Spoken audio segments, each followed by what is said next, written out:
Alors, nous allons parler de cette notion d'identité et de processus identitaire. Alors, le livre commence par expliquer que l'identité est essentiellement fondée sur finalement une erreur majeure, une erreur absolue dans sa définition la plus usuelle. L'identité, c'est quelque chose qui est censé renvoyer à des racines, qui est essentiellement lié au partage d'une mémoire. L'individu ferait bloc avec son histoire, avec son identité, serait donc défini par ses enracinements et appartenances. L'identité serait un héritage que l'on n'a évidemment pas besoin de réclamer et qu'il est finalement assez difficile de refuser, de récuser. L'identité serait un déjà là, un toujours déjà là.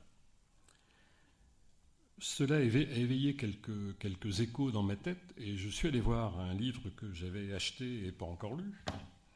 C'est pas sûr d'ailleurs que je l'aurais lu si je n'avais pas eu ce travail à faire. C'est le livre d'Alain Finkielkraut qui s'appelle « L'identité malheureuse ».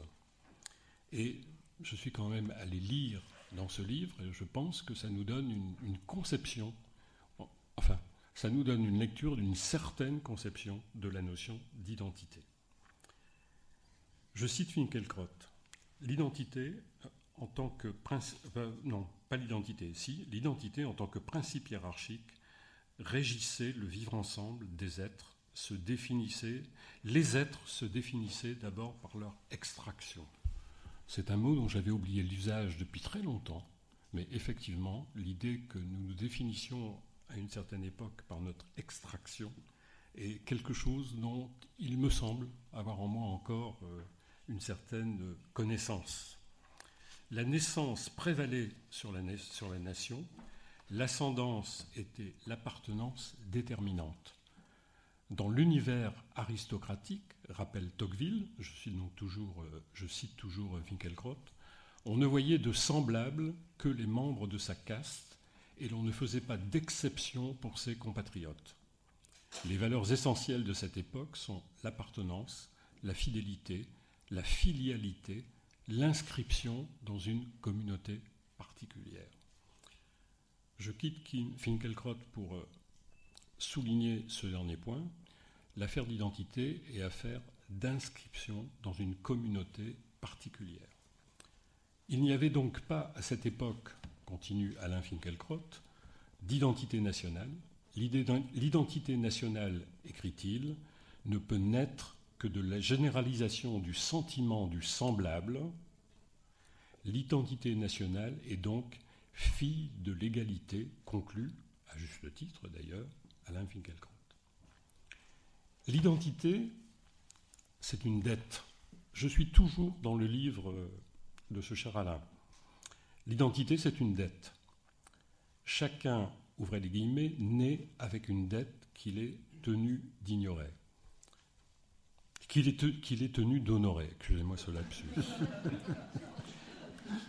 Je voulais dire qu'il est interdit d'ignorer, mais non, il a écrit qu'il est tenu d'honorer. Cette dette qu'il nous faut honorer, Maurice Barrès l'a localisée sans aucune hésitation. Je défends pour ma part mon cimetière. J'ai abandonné, disait-il, toutes mes autres positions. Je cite à nouveau Finkielkraut. Barrès disait en cela l'immense plaisir qu'il éprouvait à se sentir commandé par son hérédité, captif de ses racines. Après ce résumé, je dois dire que finalement, l'identité en tant que concept n'est pas l'objet scientifique propre de l'ouvrage de Jean-Claude Kaufmann. Son objet, c'est le processus identitaire, c'est-à-dire la déconstruction même de l'image vulgaire de l'identité.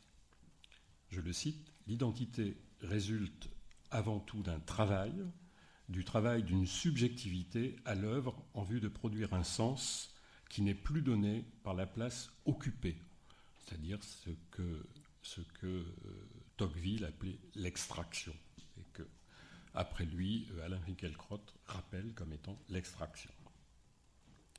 Vous opposez en particulier la définition de l'identité par l'État avec ce que vous étudiez sous le nom de processus identitaire.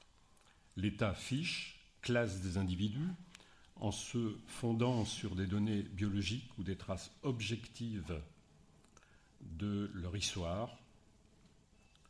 Le mot identité, stricto sensu, en son sens figé, ne devrait, me semble-t-il, ressortir que de l'enregistrement administratif, entre autres policiers.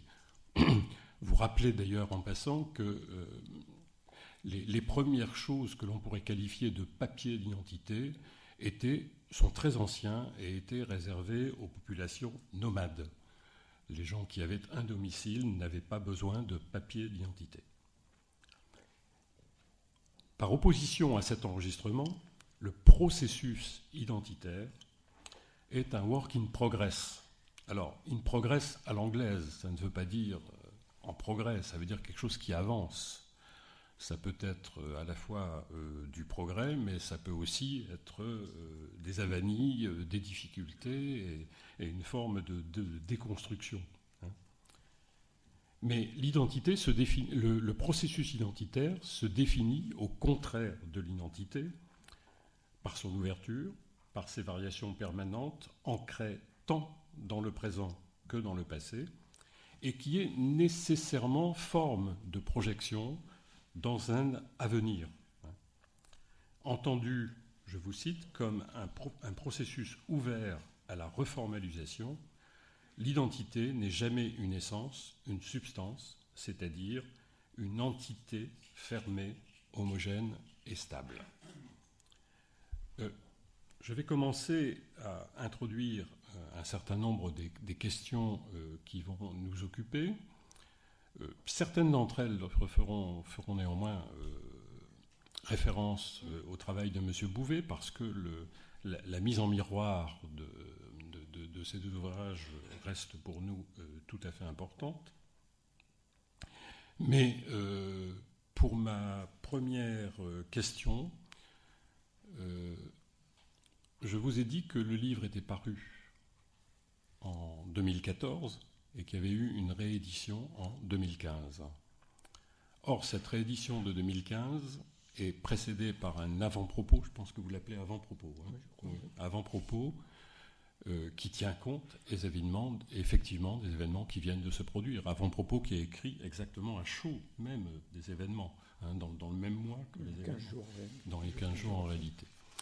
Et je me suis posé la question, je vous l'ai d'ailleurs déjà posée quand nous cheminions vers ici, finalement, je me suis demandé si j'aurais lu le même livre si je n'avais pas lu l'avant-propos avant. Je m'explique. Je pense que le livre de 2014, décidément, la fatigue de fin de Cité Philo est rude. Je pense que le livre lu en 2014, avant les événements, je l'aurais lu comme un livre essentiellement sur la montée du Front National. Et je n'aurais peut-être pas vu correctement le pluriel du mot identité. Hein, je pense que spontanément, je l'aurais vu comme ça. Effectivement, la préface modifie très probablement, très sérieusement le livre. On pourrait se demander si, selon vous, finalement, elle ne vous a pas obligé à le gauchir d'une certaine manière, à le déplacer, mais peut-être le déplacer sur son vrai objet pour vous. Je réponds allez-y. Oui. C'est un petit peu difficile de répondre comme ça, parce que j'ai envie aussi de répondre à toute votre présentation depuis le début. Allez-y. Ben oui, mais je vais commencer par répondre rapidement à votre question, oui. Et après vous me donnez combien de temps pour répondre à tout ce que vous avez développé. Moi, j'en ai beaucoup. Non, faut pas me dire ça. Faut pas me dire ça. Alors effectivement, ce petit livre, c'est un petit livre, c'est une sorte de pamphlet, un livre d'intervention dans l'actualité. C'est la première fois que j'écris un livre comme ça. Jusqu'à maintenant, j'avais une attitude un petit peu, weberienne, puriste par rapport à l'idée de la science. Un rêve du savoir, le savoir pour le savoir. Je rêve qu'il y ait, comme ici, des débats avec une passion pour le savoir. Alors ici, c'est merveilleux, mais les lieux ne sont pas si fréquents que cela. Ou alors, la passion s'installe quand un élément de savoir va être utile par rapport à un point fort de l'actualité, un débat social ou un débat, comme évidemment, autour des événements que nous sommes en train de vivre. Pendant des années et des années, j'ai refusé cela au nom de la pureté du savoir, de ma tour d'ivoire, d'une certaine manière. Je me souviens, je travaille beaucoup sur les questions de vie privée, de famille, etc. Donc au moment des débats sur le Pax, par exemple, le téléphone chez moi n'arrêtait pas de sonner.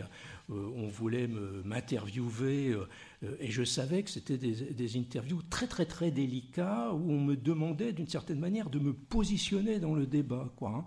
Et j'ai refusé. Il n'y a aucune interview, je ne voulais pas parce que je voulais protéger d'une certaine manière cette pureté du savoir. Et j'ai dû prendre conscience progressivement que mon attitude était complètement erronée, qu'il fallait s'impliquer dans le débat public, non pas pour que le savoir soit tout de suite utilisé, placé dans un camp contre un autre. Il faut défendre la grandeur justement des Lumières avec un L majuscule du savoir, qui est la seule chose qui puisse nous faire avancer d'une manière raisonnable, pour reprendre le terme des Lumières justement. Mais que je ne pouvais plus tenir cette position, donc j'ai fait ce petit livre d'intervention qui, d'une part, résume un petit peu mes travaux sur l'identité, notamment le livre de 2004, L'invention de soi, et s'implique un petit peu dans l'actualité du moment. C'était donc avant les attentats de Charlie Hebdo. La première édition était avant les attentats de Charlie Hebdo. Pour moi, la thèse principale du livre, et qui explique, alors je suis désolé d'avoir une vision apocalyptique, je dénonce les attitudes un petit peu complotistes, la pensée complotiste ou apocalyptique qui se développe à droite à gauche, mais je suis très pessimiste, je ne veux pas m'empêcher. Le constat que je fais m'oblige à être très pessimiste pour l'avenir de notre société. En plus, je suis quelqu'un qui, par nature, n'est pas vraiment pessimiste, mais plutôt optimiste, aimant bien l'humour, les sourires, etc. Donc, si j'étais amené à ces conclusions, c'est quand même pour un certain nombre de raisons. Et c'est ça le cœur du livre.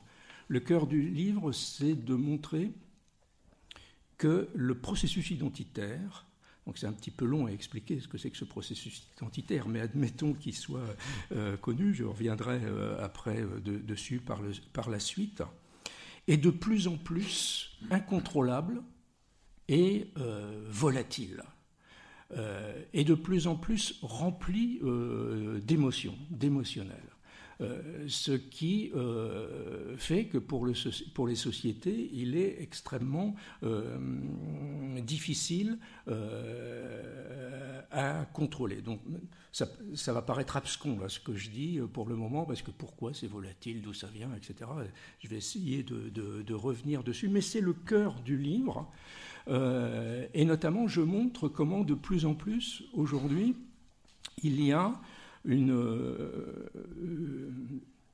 crispation de toute une série de groupes sur des dogmes qui les fondent, sur des vérités un petit peu intrinsèques qui leur donnent le sens de leur existence. Et effectivement, dans la première rédaction du livre, j'ai pris comme exemple cette montée d'une idée d'une francité qui existerait dans les profondeurs, parce que c'est le groupe le plus important et c'est quelque chose qui est beaucoup moins visible que le communautarisme, qui, lui, on le déchiffre assez vite, on voit bien l'enfermement dans une totalité de sens pouvant devenir totalisante et totalitaire, quoi. Pour ce groupement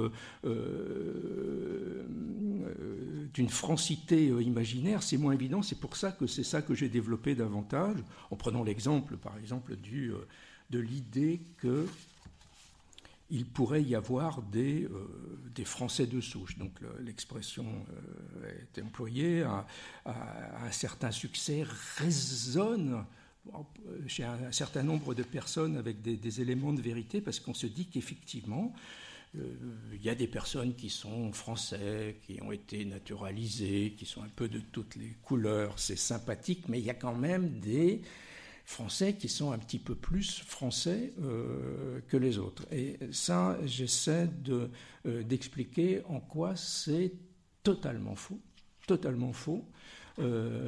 en quoi, d'une part, parce que la France s'est construite de manière constante par des brassages de population, par les invasions, etc. Et à partir de quel degré on définit la souche réelle. Moi, par exemple, comme mon nom ne l'indique pas, je suis d'origine italienne, à une génération, ce n'est pas très très loin. Alors, comment je suis classé dans toute cette hiérarchie? C'est un processus extrêmement dangereux, qui n'a pas de vrai fondement scientifique et qui, surtout, renvoie à une idée de l'identité. C'est que l'identité est pour être dans les racines. Dans les racines, ça paraît un petit peu évident. On a une identité qui se rattache à un sexe, à un groupe d'origine, à une région, etc. Et puis on peut admettre des petits bricolages autour, mais le cœur de l'identité, ça doit être ça. Mais est-ce que c'est ça, l'identité ? Et c'est ça, bien évidemment, que je critique. Alors, est-ce que je peux revenir en arrière ? Donc, je vais prendre un petit peu de temps, parce que pour le moment, c'est incompréhensible, ce que je dis. Mais c'est un petit peu le but. C'est un peu le but, parce que le mot identité, on l'emploie comme ça. On dit, oui, c'est simple, l'identité, chacun a une identité, il y a une carte d'identité, etc. Et plus on creuse, j'ai un certain nombre de collègues chercheurs qui ont essayé de développer, dont Erving Goffman. Erving Goffman, d'ailleurs, c'est très intéressant. C'est un grand spécialiste des processus identitaires. Il a fait des travaux très intéressants là-dessus. Et il se questionne sur l'identité en tant que telle. À un moment, il dit pas il y en a marre, mais c'est dans une note de bas de page. Il dit, franchement, l'identité, quand même, c'est très fatigant comme concept. Il dit même pas concept, c'est une notion barbe à papa. Et on met le doigt dessus et ça commence à coller de partout. Il y a l'identité partout et nulle part. Et plus on essaie de définir cette identité, moins on comprend ce que c'est. Et essayer de trouver des ouvrages de définition, ceux qui sont le mieux faits, ils sont pas mal faits, mais il y a quand même beaucoup de choses dans l'identité. On rajoute, et puis il y a ceci, et puis il y a cela, et puis il y a cela, et puis au bout d'un moment, on n'y comprend plus rien. Pourquoi on n'y comprend plus rien ? Parce qu'existent sur le marché des définitions très diverses de l'identité, et notamment des définitions totalement contradictoires. C'est des points de vue différents. Alors, ou bien on emploie des mots différents pour désigner ces phénomènes qui sont différents, ou si on emploie le même mot, alors il va falloir bien définir pour savoir de quoi l'on parle. Et mon premier travail, l'invention de soi, c'était un travail justement pour essayer d'y voir clair de classement. Alors vous avez eu la gentillesse de développer un petit peu tout mon parcours un peu bizarre, les seins nus sur les plages. Je pourrais prendre ça comme exemple peut-être tout à l'heure, parce que ça apprend beaucoup de choses. Alors pourquoi j'ai ces petits sujets ? D'une part parce que ça me permet de faire un travail de vulgarisation, d'écrire pour un large public qui rentre dans une démarche de connaissance, mais c'est aussi parce que c'est ma démarche scientifique. Je développe des théories, mais à partir de l'enquête. Et à partir d'une enquête qui est très très très concrète, à partir d'objets minuscules, précis. Un de mes derniers livres, c'est sur le sac à main des femmes, par exemple. Il n'est pas très très théorique celui-là, mais un autre livre c'est sur le premier matin, après la nuit d'amour. Les moments, je ne m'occupe pas de la nuit d'amour, je m'occupe des premiers matins, l'éveil, la sortie du lit, le petit déjeuner, la toilette, etc. Très intéressant, il se passe beaucoup de choses parce qu'aujourd'hui on a très peur dans la rencontre, je vais revenir au sujet sur l'identité tout de suite, hein. Je ne suis pas parti ailleurs, hein. Donc on a très peur de la rencontre, surtout si on se dit que c'est la rencontre sérieuse, importante. On a très peur, on a dans la tête une logique de consommateur, un petit peu, je cherche telle personne qui soit comme ceci, comme cela, une logique de consommateur d'une certaine manière, et si on développe trop ça, on ne va jamais chercher. Et ce qui fait que beaucoup de rencontres opèrent comme ça, sans trop, parce qu'on n'a pas l'idée que c'est le jour de la grande rencontre, donc ça se passe plutôt l'été, après une fête bien arrosée, etc. On se trouve entraîné dans les désirs de la nuit, etc. Et au matin se pose la question, alors déjà la question, alors j'allais dire pas qui est la personne qui est là. Dans mon enquête, il y en a un, il ne se souvenait plus trop. Bon, là, il y avait eu beaucoup d'alcool, enfin ça c'est une autre question. Mais quel est le statut de la personne qui est là ? Est-ce que c'est une amie, une petite aventure sexuelle, une relation amoureuse incertaine ou très sérieuse ? Selon la manière dont on répond à cette question, on va parler d'une certaine manière au partenaire. Et selon la manière dont on va parler, on va engager la relation dans une direction ou une autre. On va construire la réalité à partir du système de langage qui va se déployer, des moindres mots qui vont sortir de la bouche, qui vont décider de l'avenir à ce moment-là. C'est un moment qu'on appelle un certain nombre de collègues qui travaillent sur ces moments de bifurcation dans l'existence, où d'un seul coup, l'existence peut bifurquer complètement à partir de micro-événements. C'est presque la théorie du chaos. Et à ce moment-là, se pose la question, une question identitaire très intéressante. Pas qui suis-je, mais qu'est-ce qui est en train de m'arriver et qu'est-ce que je décide pour moi-même ? Est-ce que c'est la bonne personne ? Est-ce que c'est une histoire qui doit s'arrêter là, déjà, première question ? Et sinon, est-ce que c'est la bonne personne ? Parce que selon le partenaire avec qui je vais m'engager, il y a une réalité de moi-même différente qui va être réactivée. On a une multiplicité identitaire en soi-même, gigantesque, ça c'est mon autre livre, Quand je vais un autre, on a presque toute la société de notre époque potentiellement en nous-mêmes, et ça peut être réactivé selon les relations sociales que l'on a, et surtout les plus intimes, et la plus importante est la relation conjugale. Donc là, il y a une décision identitaire, et j'arrête là sur cet exemple parce que je vais être hors sujet, décision identitaire qui se prend sur la base des émotions. On essaie de ressentir si on se sent bien dans cette nouvelle identité qui est en train de se construire dans la relation à l'autre naissante à travers les gestes aussi simples que la toilette, le petit déjeuner, etc. Donc je sors de cette enquête très concrète, je pars des enquêtes très concrètes pour développer ma théorie au quotidien dans un aller-retour continuel avec le concret. Je m'inspire d'une école américaine, l'école de Chicago, là-dessus, ça s'appelle la Grounded Theory, la théorie construite à partir d'un aller-retour avec le terrain. Et là, justement, le terrain me dit identité, réflexion identitaire sur l'avenir de soi. Et je me dis, mais au fait, l'identité, qu'est-ce que c'est ? Je vais voir dans les dictionnaires, dans les manuels, je commence par passer un certain nombre de jours là-dessus, de semaines, et plus ça va, moins je comprends. C'est normalement ce qui se passe au début quand on ouvre la boîte noire identité, parce qu'on avait une idée de ce que c'était, comme ça. Quand on commence à creuser, c'est la confusion. Et c'est là que je me suis dit, je ne peux pas continuer comme ça, il faut que je fasse un temps de réflexion que je fasse le clair sur cette notion d'identité. Donc, c'est ce livre, L'invention de soi, de 2004, qui est en gros en deux parties. La première partie, c'est un historique de la notion. Quand est-ce que l'on a commencé à parler d'identité ? Est-ce qu'on a toujours parlé d'identité ? Quand est-ce que ça apparaît ? Quelles sont les définitions de l'identité ? Et puis la deuxième partie, c'est un petit peu plus les conséquences de ça sur le fonctionnement de la société aujourd'hui. Mais sur la première partie historique, c'est pas inintéressant parce que Aujourd'hui, faites l'expérience, le mot identité, on l'entend partout, hein. Identité nationale, identité religieuse, culturelle, crise d'identité de l'adolescent, identité de l'entreprise, etc. Mais cette inflation du terme est récente, et très récente, enfin très récente au regard de l'histoire. Ça date en gros de l'après-guerre, disons surtout à partir du début des années 60. C'est là que de plus en plus on parle d'identité. Alors avant, il y avait certains emplois de la notion. Il y avait les papiers d'identité, hein. Il a été fait référence à ces papiers d'identité, effectivement. Donc là, très rapidement, quand même un petit élément là-dessus. Est-ce que c'est la même identité, les papiers d'identité ? Je me suis posé la question et je me suis dit, bon, je ne peux pas écarter le sujet, il faut que j'aille faire un petit tour. Alors effectivement, dans la société traditionnelle, rurale, il n'y a pas de papier d'identité parce que chacun connaît chacun, il n'y a pas besoin de papier d'identité.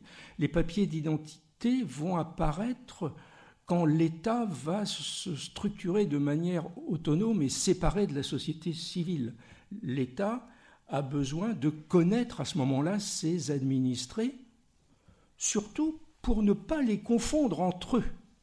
C'est-à-dire, il faut, oui, les fichiers, mais à la limite, un numéro peut suffire, un numéro d'INSEE ou de sécurité sociale, ou un marqueur biologique pour ne pas les confondre, entre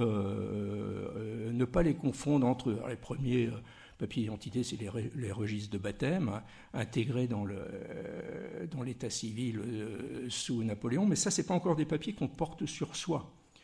Il y a quelques papiers comme ça liés effectivement à des populations nomades parce que l'État contrôle un petit peu moins bien ces personnes. C'est les livrets ouvriers et puis c'est les tziganes au XIXe siècle qui, eux, vont être fichés de manière hallucinante, surtout avant qu'il y ait la photo anthropométrique. Alors là, on mesure la longueur de leurs doigts, du lobe de l'oreille, etc.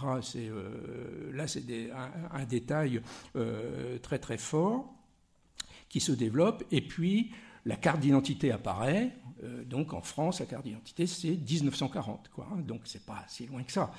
Ça commence par la carte d'identité de juifs, et 3 mois après, c'est généralisé à l'ensemble de la population. Et pour l'État, l'identité, c'est pas compliqué. C'est très simple. C'est inscrit sur le papier, c'est quelques signes qui définissent l'individu. Et effectivement, quand il y a un contrôle de police, le policier qui dit « montrez-moi vos papiers », c'est le papier lui-même qui fait la preuve de l'individu. L'individu lui-même n'est que le double, d'une certaine manière, de cette preuve de lui-même pour l'administration.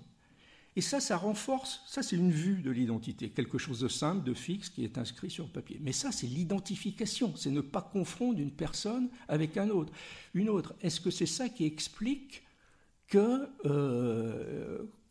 ait parler de plus en plus d'identité à partir des années, disons, pour résumer, à partir des années 60. Je résume parce que les processus historiques sont toujours longs et progressifs. Il ne faut surtout pas ramener les années 60 à 1968.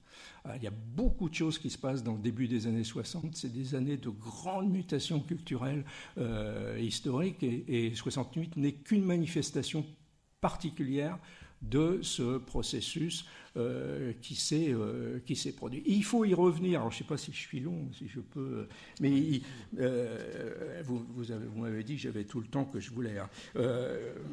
Il faut revenir à ce processus pour comprendre pourquoi on parle d'identité aujourd'hui et on parle de plus en plus d'identité. Alors, ce processus autour des années 60... c'est ce un certain nombre de chercheurs appellent la seconde modernité. Il y a des termes parfois un petit peu différents. Ces chercheurs, c'est Ulrich Beck en Allemagne, Anthony Giddens en Angleterre, François Dubé en France, etc. Un moment de rupture historique très important. Les historiens n'aiment pas que les sociologues parlent de rupture historique parce qu'ils disent l'histoire est très lente et la mémoire historique est profonde. Alors oui, l'histoire est lente et la mémoire historique est profonde, mais il y a malgré tout des moments de rupture. Parmi ces moments de rupture, il y a la première modernité. La première modernité, suite aux Lumières, l'organisation d'une modernité par le haut, à partir de l'État, d'une certaine manière. Mais du point de vue des individus, dans la vie quotidienne, ça ne change pas grand-chose.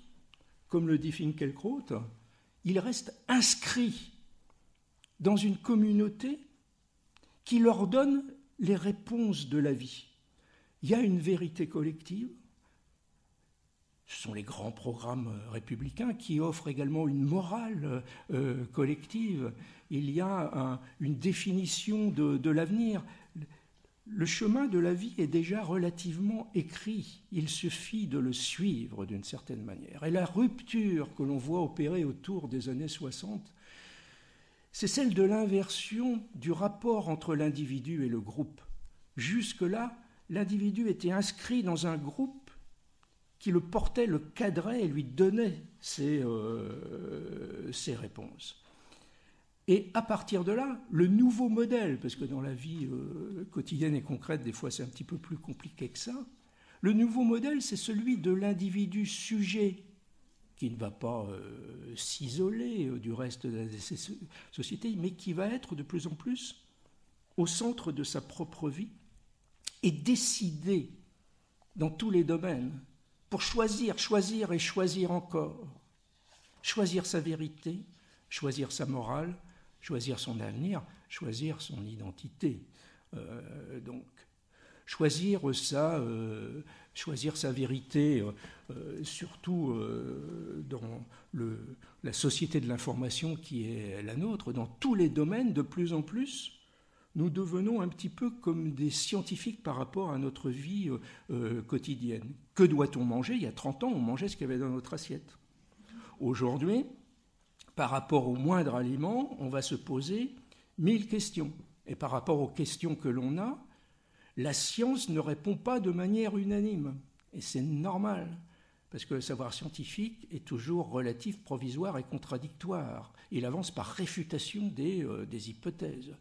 Regardez, il faudrait faire un livre sur les conseils, c'est pas une attaque des médecins, ils développaient leurs conseils par rapport au savoir de l'époque, mais les conseils médicaux du point de vue alimentaire depuis un siècle. Il y a un petit peu plus d'un siècle, fin du 19e, grand conseil, manger surtout du sucre et de la graisse. Surtout pas de légumes verts, parce que le risque c'est la famine, le rachitisme, et comme on n'a pas encore une connaissance développée des méfaits du sucre et des graisses, c'est le conseil de l'époque. Mais on pourrait continuer. Regardez, il y a encore 3-4 ans, le pamplemousse, il pouvait être révéré comme le petit dieu pamplemousse. Je prends du pamplemousse, c'est bon pour la santé. Paf, une étude scientifique montre que le pamplemousse associé à certains médicaments, peut avoir des effets très négatifs, etc. Il y a 2 mois, la salade verte. Alors, on ne sait plus, j'allais dire, à quel saint se vouer. Le mot n'est pas par hasard, parce qu'on est contraint de développer des petites croyances personnelles. Je parlais du dieu pamplemousse, parce qu'on ne peut pas rentrer dans une réflexivité de type critique absolu. Sinon, vous allez faire vos courses dans l'hypermarché et vous n'en sortez pas. Parce que si vous vous posez les vraies questions à propos de chaque aliment, vous pouvez rester 24 heures devant un yaourt, sans prendre la décision. Alors là, je ne vous parle que de l'alimentation, mais il y a d'autres choses dans la vie. Comment élever son enfant ? Et on les offre de savoir pédagogique, comment choisir un conjoint, etc. Alors je ne développe pas. La vie devient un enfer mental. La fatigue d'être soi, c'est le très beau titre du livre d'Alain Ehrenberg. Être soi, justement. Alors, au cœur de cet être soi, c'est un approfondissement de la démocratie. La démocratie a commencé comme un système politique, ça on connaît bien, mais aujourd'hui, s'approfondit dans la vie personnelle et privée. Chacun choisit sa vérité, choisit sa morale. Choisit sa morale, mais qu'est-ce qui est bien dans la vie ? Il n'y a plus d'interdit. La loi interdit 2 ou 3 choses comme ça, mais pas beaucoup. Qu'est-ce qui est bien par rapport à tout ça ? Dans mon livre sur la drague sur Internet, j'étais tombé sur un forum de discussion, très intéressant souvent les forums de discussion, parce que c'est des forums de discussion sur... Il y a une quête de la norme et des repères aujourd'hui, parce que comme tout est possible, qu'est-ce qui est normal et qu'est-ce qui est bien ? Voilà. Et il y avait un forum de discussion sur « Peut-on coucher le premier soir ?» En fait, ça s'adressait aux femmes, parce que les hommes, il n'y avait pas de problème. Et c'était... bon, je vais vite parce que là, je vais être hors sujet. Et c'était très intéressant. Il y en a certains qui disaient, il n'y a pas de problème, c'est le feeling qui décide. Et là encore, non, pas du tout, parce que le feeling, ça fonctionne. C'est un fonctionnement cognitif réel. Mais ça dépend des ingrédients qu'on a mis dans la machine au départ. Est-ce que c'est, on cherche l'homme d'un soir ou l'homme pour la vie, ça ne va pas être le même feeling. Hein, et finalement, il y a un consensus qui s'est dégagé. Et c'était très intéressant. Et donc, tout le monde s'est mis d'accord en disant, ça dépend. Ça dépend si on est amoureux ou pas. Si on est amoureux, il vaut mieux éviter quand même de coucher le premier soir. Là, c'est une rencontre qui est un peu différente. Mais si on n'est pas amoureux, c'est pas interdit. Pourquoi pas ? Pourquoi pas ? Alors, c'était pas pourquoi pas. Et là, il y avait une phrase qui circulait, j'allais dire de bouche en bouche, de clavier à clavier.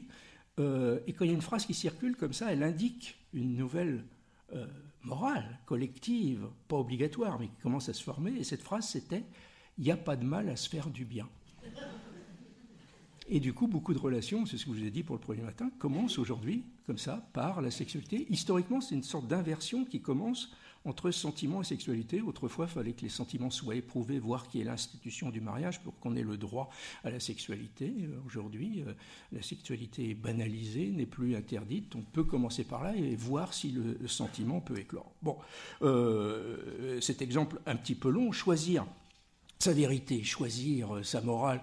On peut trouver un consensus des fois dans un forum de discussion, mais les consensus sont limités et rares. Restent 1000 questions sans cesse. Choisir sa vérité, choisir sa morale, choisir son avenir, choisir ses relations sociales. Autrefois, l'individu était défini par le groupe qui l'englobait. Aujourd'hui, il construit son réseau, surtout avec Internet. On construit et on gère son réseau de relations, voire on le construit, on le compartimente, etc. Et du coup, comment on réunit tout ça ? Comment la vie peut prendre un sens unique par rapport à tout ça, à cet éclatement. Surtout qu'à certains moments, on donne une réponse sur une question, mais 2 heures plus tard, on va donner une autre réponse à la même question. Et ce même individu, il traverse des cercles de socialisation très divers, au travail, avec les amis, avec la famille, où il n'est pas exactement le même, où il n'a pas exactement le même système de valeurs. Et dans sa vie, il évolue, il change également d'idées. Donc, nous avons en nous-mêmes un écheveau d'opinions, de systèmes de valeurs, de prise de position infini et contradictoire, incroyablement contradictoire, beaucoup plus qu'on ne le croit. Et du coup, nous sommes obligés, contraints, de travailler à fabriquer une unité de sens. Alors déjà, du point de vue un peu biographique, Paul Ricoeur parle d'identité narrative. Son terme est extrêmement important. Nous sommes contraints, d'une certaine manière, à nous raconter l'histoire de nous-mêmes à partir de tout ce que nous sommes en train de vivre, pour construire le sens et que ça fasse histoire, que ça ait une certaine suite. Mais également, à chaque instant, je vais prendre des options. À chaque instant, dans tous mes choix, mes micro-choix, mais même des choix des fois complètement qui ont l'air dérisoires, ridicules. Admettons que pour venir ici, j'ai été en retard. Ce n'était pas du tout le cas. On était même totalement en avance. Et que pour arriver dans la salle, il y a eu un boulevard avec beaucoup de circulation de voitures. Ce n'était pas le cas non plus, mais c'est une image que je prends. 2 options s'offraient à moi. Traverser le boulevard quand même malgré tout et prendre un petit risque, ou bien attendre que le feu se mette au rouge pour les voitures pour que je puisse passer. Ça a l'air ridicule, cette chose-là. Ça va durer 2 secondes. Mais comme ça, dans ma tête, c'est souvent très visuel. Je vais avoir 2 images de moi qui vont porter toute une éthique. tout un système de valeurs, 2 systèmes de valeurs. Ou bien, première option, je suis quelqu'un de très sérieux, d'organisé, je vais prendre un risque pour être à l'heure et je me vois fendre le boulevard et voir les voitures qui s'arrêtent. Deuxième option, c'est que quelques secondes, beaucoup plus hédonistes, ça ne va pas changer grand-chose. Je m'imagine au contraire être écrasé si je traverse la route, donc je ne vais pas prendre. Et je vais rentrer dans une image ou dans l'autre. Et cette image ou l'autre, c'est une petite totalité de sens, à un moment donné, qui me permet l'action. Si je ne crée pas cet aspect totalisant de moi-même, je ne peux pas agir. Il faut que j'ai une idée simple, claire. Au cœur de l'identité, il y a ça. Il y a ce moment d'évidence totale, claire, simple. C'est pour ça que la définition fausse de l'identité est si répandue. Parce qu'elle se rapporte à un moment du processus. Individuellement, à un moment donné, je construis cette totalité pour adhérer à moi-même et pouvoir agir. Si j'ai une idée de moi-même, puis le contraire, etc., le corps ne va pas se mettre en action tout simplement. Et une fois, bon, il faut peut-être que j'arrête quand même, donc je vais faire une petite conclusion provisoire. À partir de là, on voit des définitions très différentes de l'identité. Alors, est-ce que l'identité, on va me dire, mais oui, mais l'identité, l'individu, il a quand même une histoire, il vient de quelque part, il a été marqué par son enfance, etc. Oui, il a une histoire. Déjà, il n'a pas une histoire, mais il a plein d'histoires. Il a des histoires très très nombreuses qui pèsent très lourdement en lui. Mais ça n'empêche pas qu'à chaque instant dans le présent, il ait des arbitrages à faire, des choix à faire. Et c'est là que se situe ce travail identitaire, ce processus identitaire. Et de plus en plus, ce que l'on porte en nous est utilisé, remanié pour les décisions du moment. Alors, ou bien on emploie des mots différents pour désigner ces 2 processus, ou alors on garde le mot identité, et alors la définition est tout à fait essentielle, parce que les enjeux culturels et politiques sont considérables. Le livre de Bouvet que tu as présenté concurremment presque au vôtre aujourd'hui, s'intitule « L'insécurité culturelle ». Est-ce que vous pourriez parler, à partir de ce que vous venez de dire, à partir de la notion d'éclatement, de pluriel, de l'absence d'interdit, est-ce que l'idée d'insécurité identitaire aurait pour vous un certain sens ? Oui, mais il n'y a pas que ça. On parle beaucoup en ce moment du débat entre sécurité et liberté. C'est aussi la liberté, parce que cette nouvelle fatigue mentale de l'individu, cette nouvelle obligation d'un travail identitaire, c'est aussi le prix à payer de la liberté. C'est parce que nous avons cette liberté extraordinaire qui historiquement s'est développée à un point absolument inouï, cette possibilité de choix dans tous les domaines. Citez-moi une société dans le passé où chacun choisissait sa morale.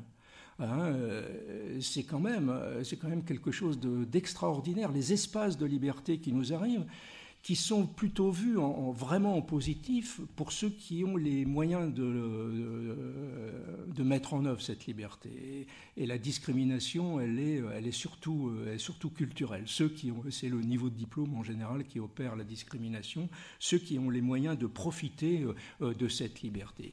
Pour les individus les plus fragiles, c'est souvent vu comme une insécurité et une fatigue, et un désarroi, et une quête des repères à tout prix. Essayer de retrouver presque l'ancien système où on était défini par l'extérieur. Être pauvre aujourd'hui, c'est beaucoup plus terrible psychologiquement qu'être pauvre il y a un siècle. Du point de vue matériel, ça s'est un petit peu amélioré. Je parle de l'Europe, parce qu'il ne faut pas aller dans les pays du tiers-monde. Ça s'est un peu amélioré, mais il y a un siècle, le pauvre, c'était le destin qui l'avait placé là. Et peut-être que dans l'autre monde, les derniers seront les premiers, etc. Alors qu'aujourd'hui, non seulement il est pauvre, mais il sent dans le regard des autres, c'est lui qui le sent, dans le regard des autres, il n'y a peut-être pas ça, mais il sent un regard de mépris. Un regard qui lui dit, c'est quand même toi qui l'as voulu, si tu savais te débrouiller, tu pourrais quand même faire des petits efforts pour sortir de là. Et de ce point de vue-là, ça devient quelque chose d'intolérable. Et il y a une recherche désespérée de construction de la fierté et de l'estime de soi. Alors ça, c'est un autre élément de cette nouvelle société dans laquelle nous sommes rentrés, c'est la nouvelle donne de l'estime de soi. Dans la société traditionnelle, on occupait une place, et ce qu'il convenait de faire, c'était d'être à la hauteur des attentes de la société. Et le sens de l'honneur, c'était ça, c'était être à la hauteur des attentes de la société.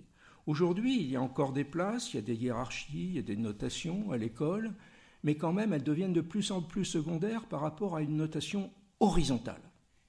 Chacun note chacun dans tous les domaines.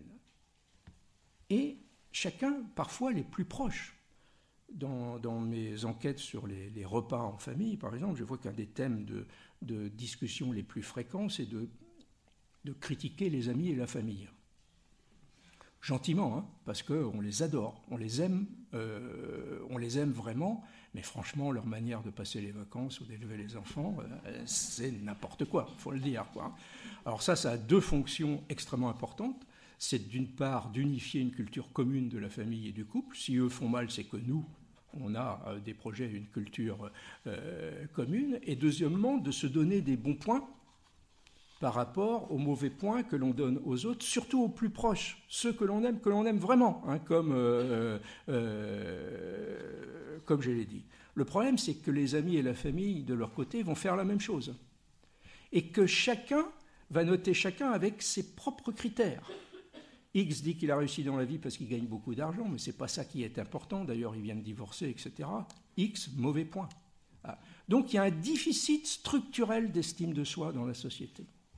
Un besoin, sous le regard des autres, de créer ce respect, cette fierté, et c'est étroitement lié au processus identitaire.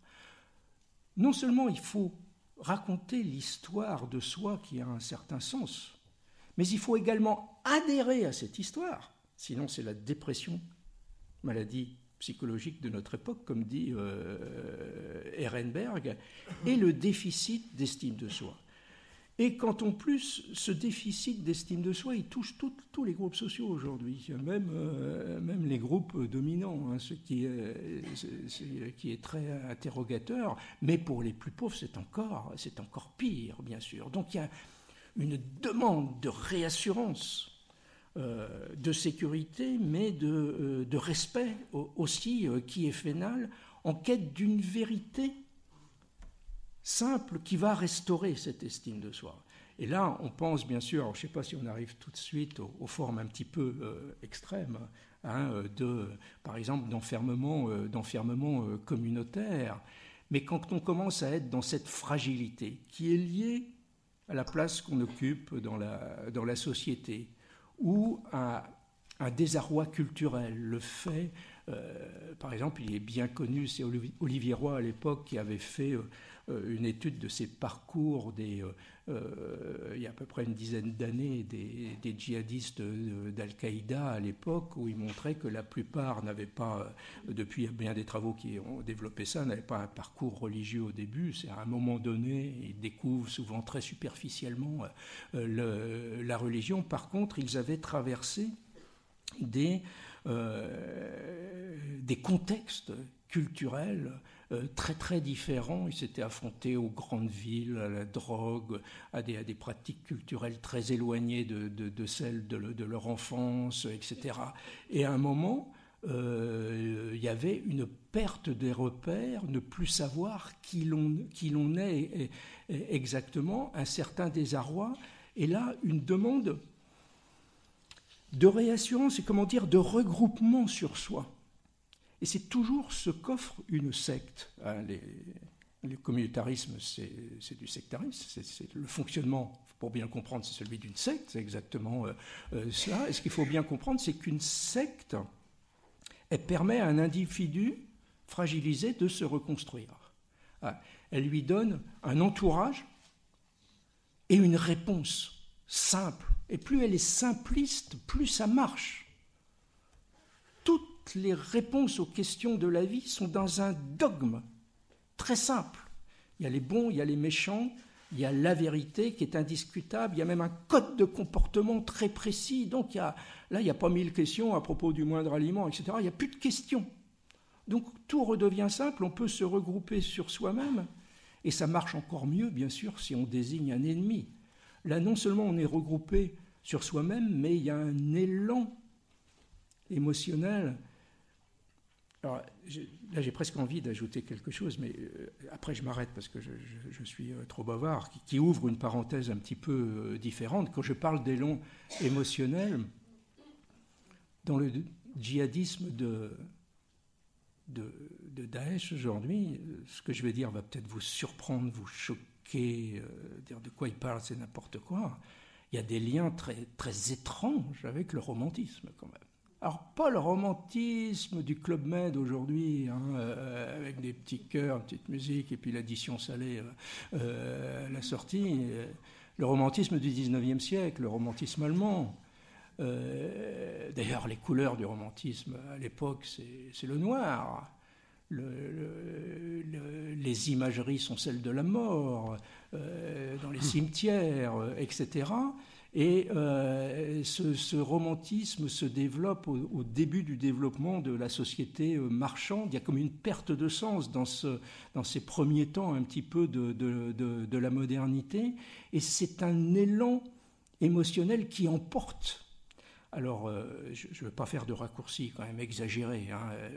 Le romantisme, même avec ses couleurs noires et son flirt avec la mort du 19e siècle, est un romantisme merveilleux qui a des grandeurs superbes. Daesh n'a que le négatif, que l'horreur et la haine. Mais il y a un lien malgré tout dans cet élan émotionnel qui donne toutes les réponses et qui donne l'illusion, à un moment, d'une plénitude existentielle, au risque de tout détruire sur son passage, de détruire les autres qui sont en face, et in fine de détruire soi-même. Mais là, bon, j'ai été trop vite et trop loin. Bon.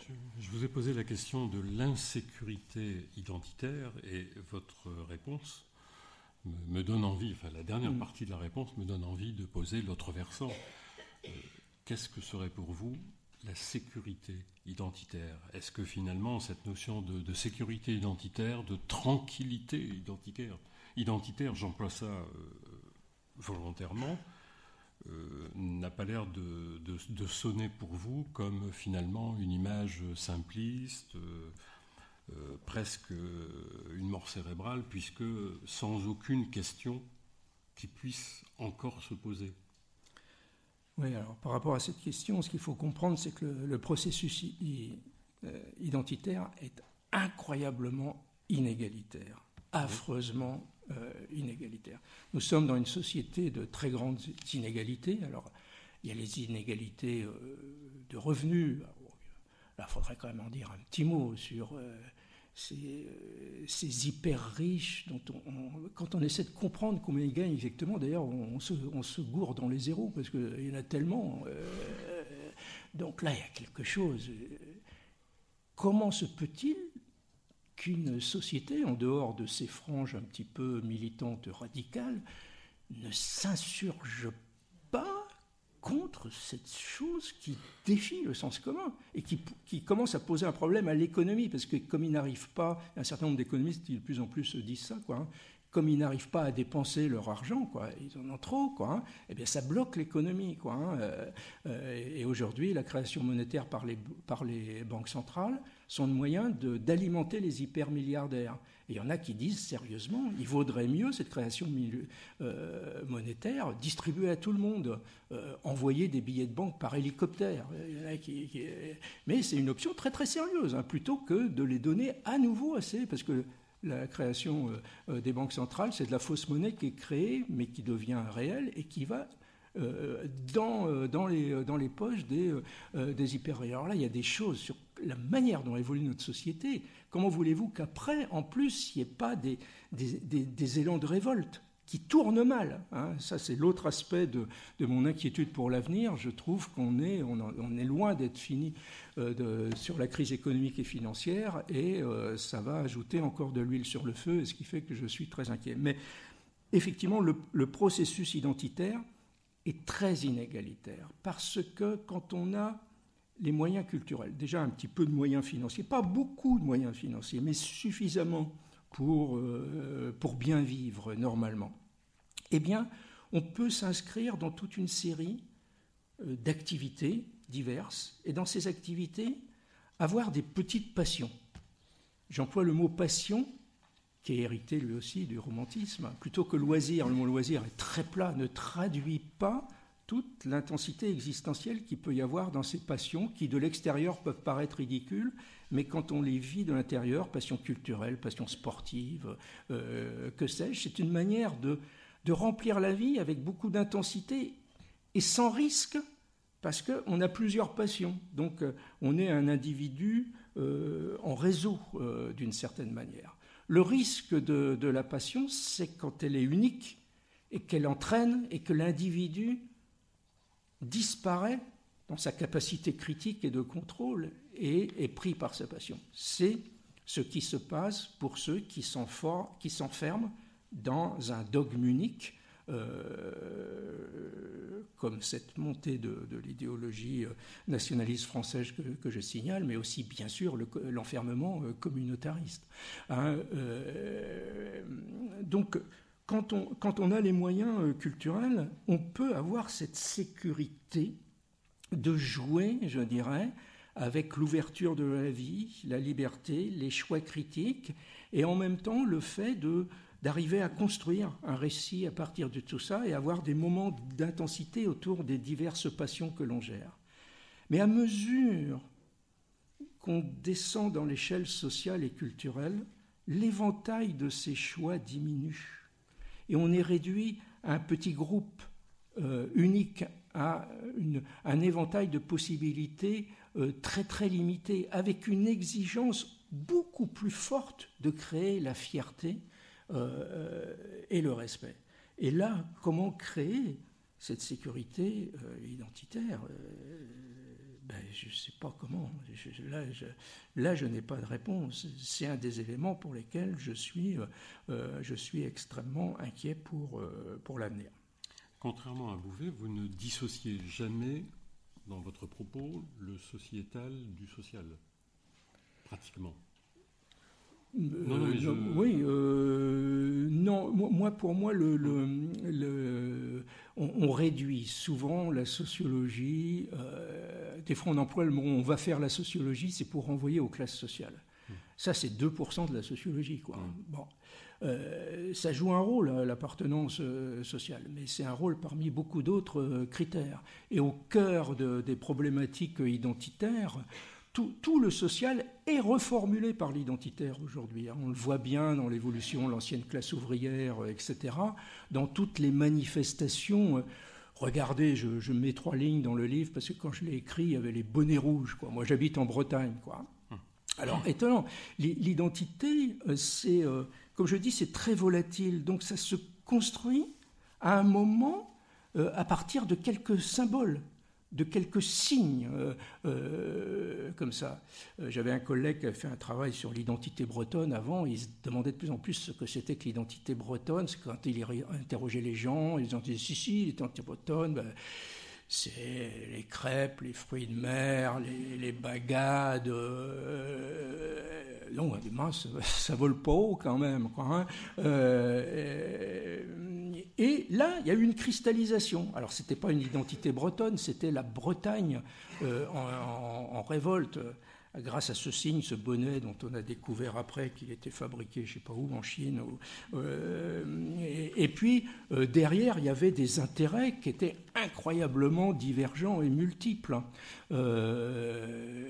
Et effectivement, ça n'a pas tenu longtemps, cette identification, mais cette identification autour de quelques signes à créer un mouvement et l'idée d'un entre-soi et l'idée d'une réalité de cette identité bretonne en colère. Donc il y a des mouvements, et il y en aura de plus en plus dans l'avenir, des mouvements surprenants, rapides, de création, d'identification et de collectifs qui, quelque temps avant, n'existaient pas et qui, d'un seul coup, se constituent. Regardez autour de Dieudonné, par exemple, là aussi, quand j'ai écrit, il y avait cette cristallisation autour de Dieudonné. Dans le public de Dieudonné, vous n'aviez pas que de l'extrême droite du tout. Il y avait des jeunes qui avaient envie de rigoler, même des fois d'un esprit de critique et de vague révolte contre le régime, de dérision, et qui trouvaient là une espèce d'emblème, et le mouvement commençait à se construire comme cela. Je ne sais plus quelle était votre question, je suis désolé. Non, ce qui est frappant, c'est que vous venez de l'évoquer d'une certaine manière, mais pas du tout de la manière qu'on attend le plus généralement. C'est que quand on parle de rapport à l'identité en France, en particulier à partir du point de vue des Français de souche, comme vous disiez au début, c'est le problème du multiculturalisme. Or, c'est pas du tout vous ne faites pas de ce problème le problème essentiel de la sécurité culturelle, me semble-t-il. Ça dépend comment on place et ce qu'on entend par multiculturalisme. Pour moi, le problème, c'est l'enfermement communautariste. C'est quand un groupe fait sécession. Le fait que chacun ait une culture particulière, c'est une richesse.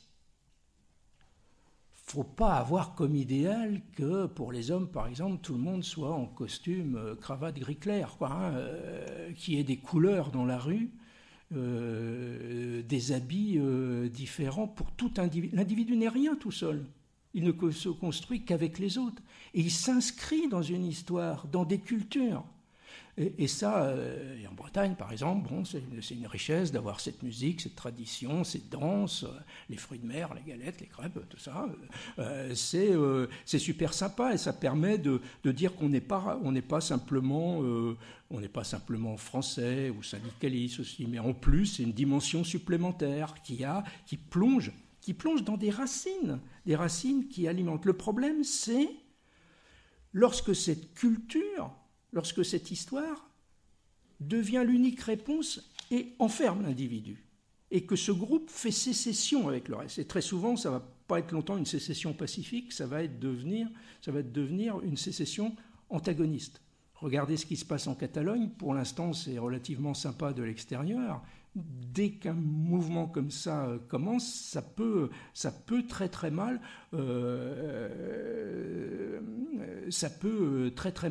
évoluer. Maintenant, votre question rejoint la question de l'identité nationale également. Qu'est-ce que c'est que l'identité nationale ? C'est pas un gros mot, l'identité nationale. Ça existe. J'ai parlé tout à l'heure pour l'individu, en citant Ricoeur, d'identité narrative. Au cœur de l'identité, il y a ce récit que l'on se fait, que l'on se raconte. Bon, moi, je travaille pas comme Ricoeur, c'est un philosophe, etc. Moi, je suis un sociologue qui part d'enquêtes concrètes, etc. Donc, par rapport à Ricoeur, j'essaie de montrer moi, que ce récit, il est très fragmenté, il est très visuel. J'essayais de rentrer dans la machine, dans la fabrique un petit peu de ce récit, la façon dont les gens se racontent leur histoire, souvent comme, j'emploie le terme de petit cinéma aussi, le visuel, comment on visualise les scènes qu'on est en train de lire, pour renouer le sens très souvent entre deux aspects, lisser tout ça et trouver une solution. Mais au niveau de l'identité nationale, c'est la même chose. L'identité nationale, c'est un récit. C'est un récit. Pour bien comprendre ce que c'est, il suffit de dire ça. Ça, c'est c'est surtout pas une espèce de bloc. L'identité française de 1915, Première Guerre mondiale, la guerre contre les Boches, ainsi de suite, elle n'a rien à voir avec 2015.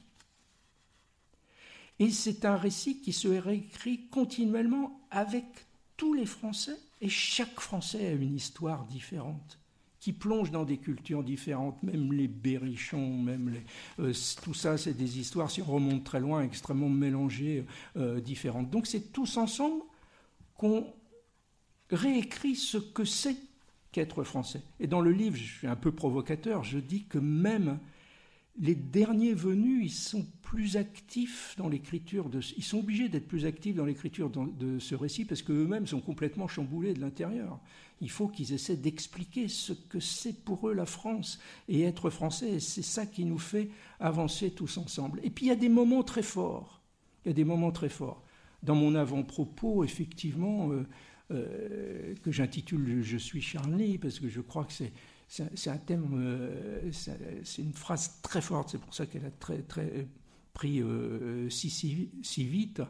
Cette fameuse manifestation du 11 janvier qui a été critiquée par certains un peu, vraiment, je crois qu'ils ont vraiment tort, parce que c'est un moment important où on fait évoluer cette définition de l'être ensemble, même sans mots. Une des caractéristiques des manifestations du 11 janvier, c'est qu'elles ont été très souvent, dans beaucoup de villes, complètement silencieuses, ou avec quelques applaudissements. Et à travers ce silence, il y a quelque chose qui passait. Il y a des valeurs, une fraternité. Le cœur des valeurs, je dirais, c'est l'amour, tout simplement. L'amour des autres. L'amour des autres, le désir d'un type de société qui serait basé sur l'humanité. C'est des mots très simples, hein. On a parlé de fraternité aussi, l'humanité, l'amour, la gentillesse dans les relations. Il fallait voir, je n'ai été que dans une manifestation, mais il fallait voir le rapport entre les gens, très très concrètement. Cette empathie, cette gentillesse, le courant qui circule, eh bien, c'est un moment d'évolution. Là, on était en train de dire, c'est ça la France qu'on veut. Et c'est ça, être français. Et ça, c'était une évolution extraordinaire. Extraordinaire. C'est des moments comme ça qui sont très importants. Mais est-ce que... j'ai envie de vous poser une question sur les rapports dans l'identité entre le je et le nous. Voir le je, le nous et eux. Un peu à la manière de Hogarth. J'ai en tête une étude qui n'a jamais été publiée par quelqu'un que vous connaissez sans doute, qui était un Lillois à l'époque, Didier de Mazières. Didier de Mazières avait travaillé sur le public du Racing Club de Lens et ça l'intéressait beaucoup moins, il le trouvait beaucoup plus antipathique et insupportable parce que c'était pas un fou du football, un peu sur le public du LOSC. Mais le public de Lens le fascinait. Il allait presque à certains moments à tous les matchs. Et qu'est-ce qu'il cherchait, qu'est-ce qu'il croyait voir dans le public de Lens? Vous évoquez d'ailleurs le football dans votre travail, mais justement, j'ai l'impression de souvenir, hein, je n'ai pas relu récemment, mais j'ai l'impression que quand vous découvrez le type qui se découvre soudain français ou allemand, suivant qu'on reçoit un but ou qu'on en marque un, dans le public de Lens, me semble-t-il, ce qui était en jeu JEU, ce n'était pas un jeu JE, c'était un nous. C'était nous. Et si mes souvenirs sont bons, sa thèse, c'est que le public y allait finalement aller voir du football un peu comme un prétexte, comme une opportunité pour reconstruire une forme d'adhésion au monde minier. Alors, je précise, les houillères étaient déjà en train de fermer à ce moment-là. C'était la fin du monde minier.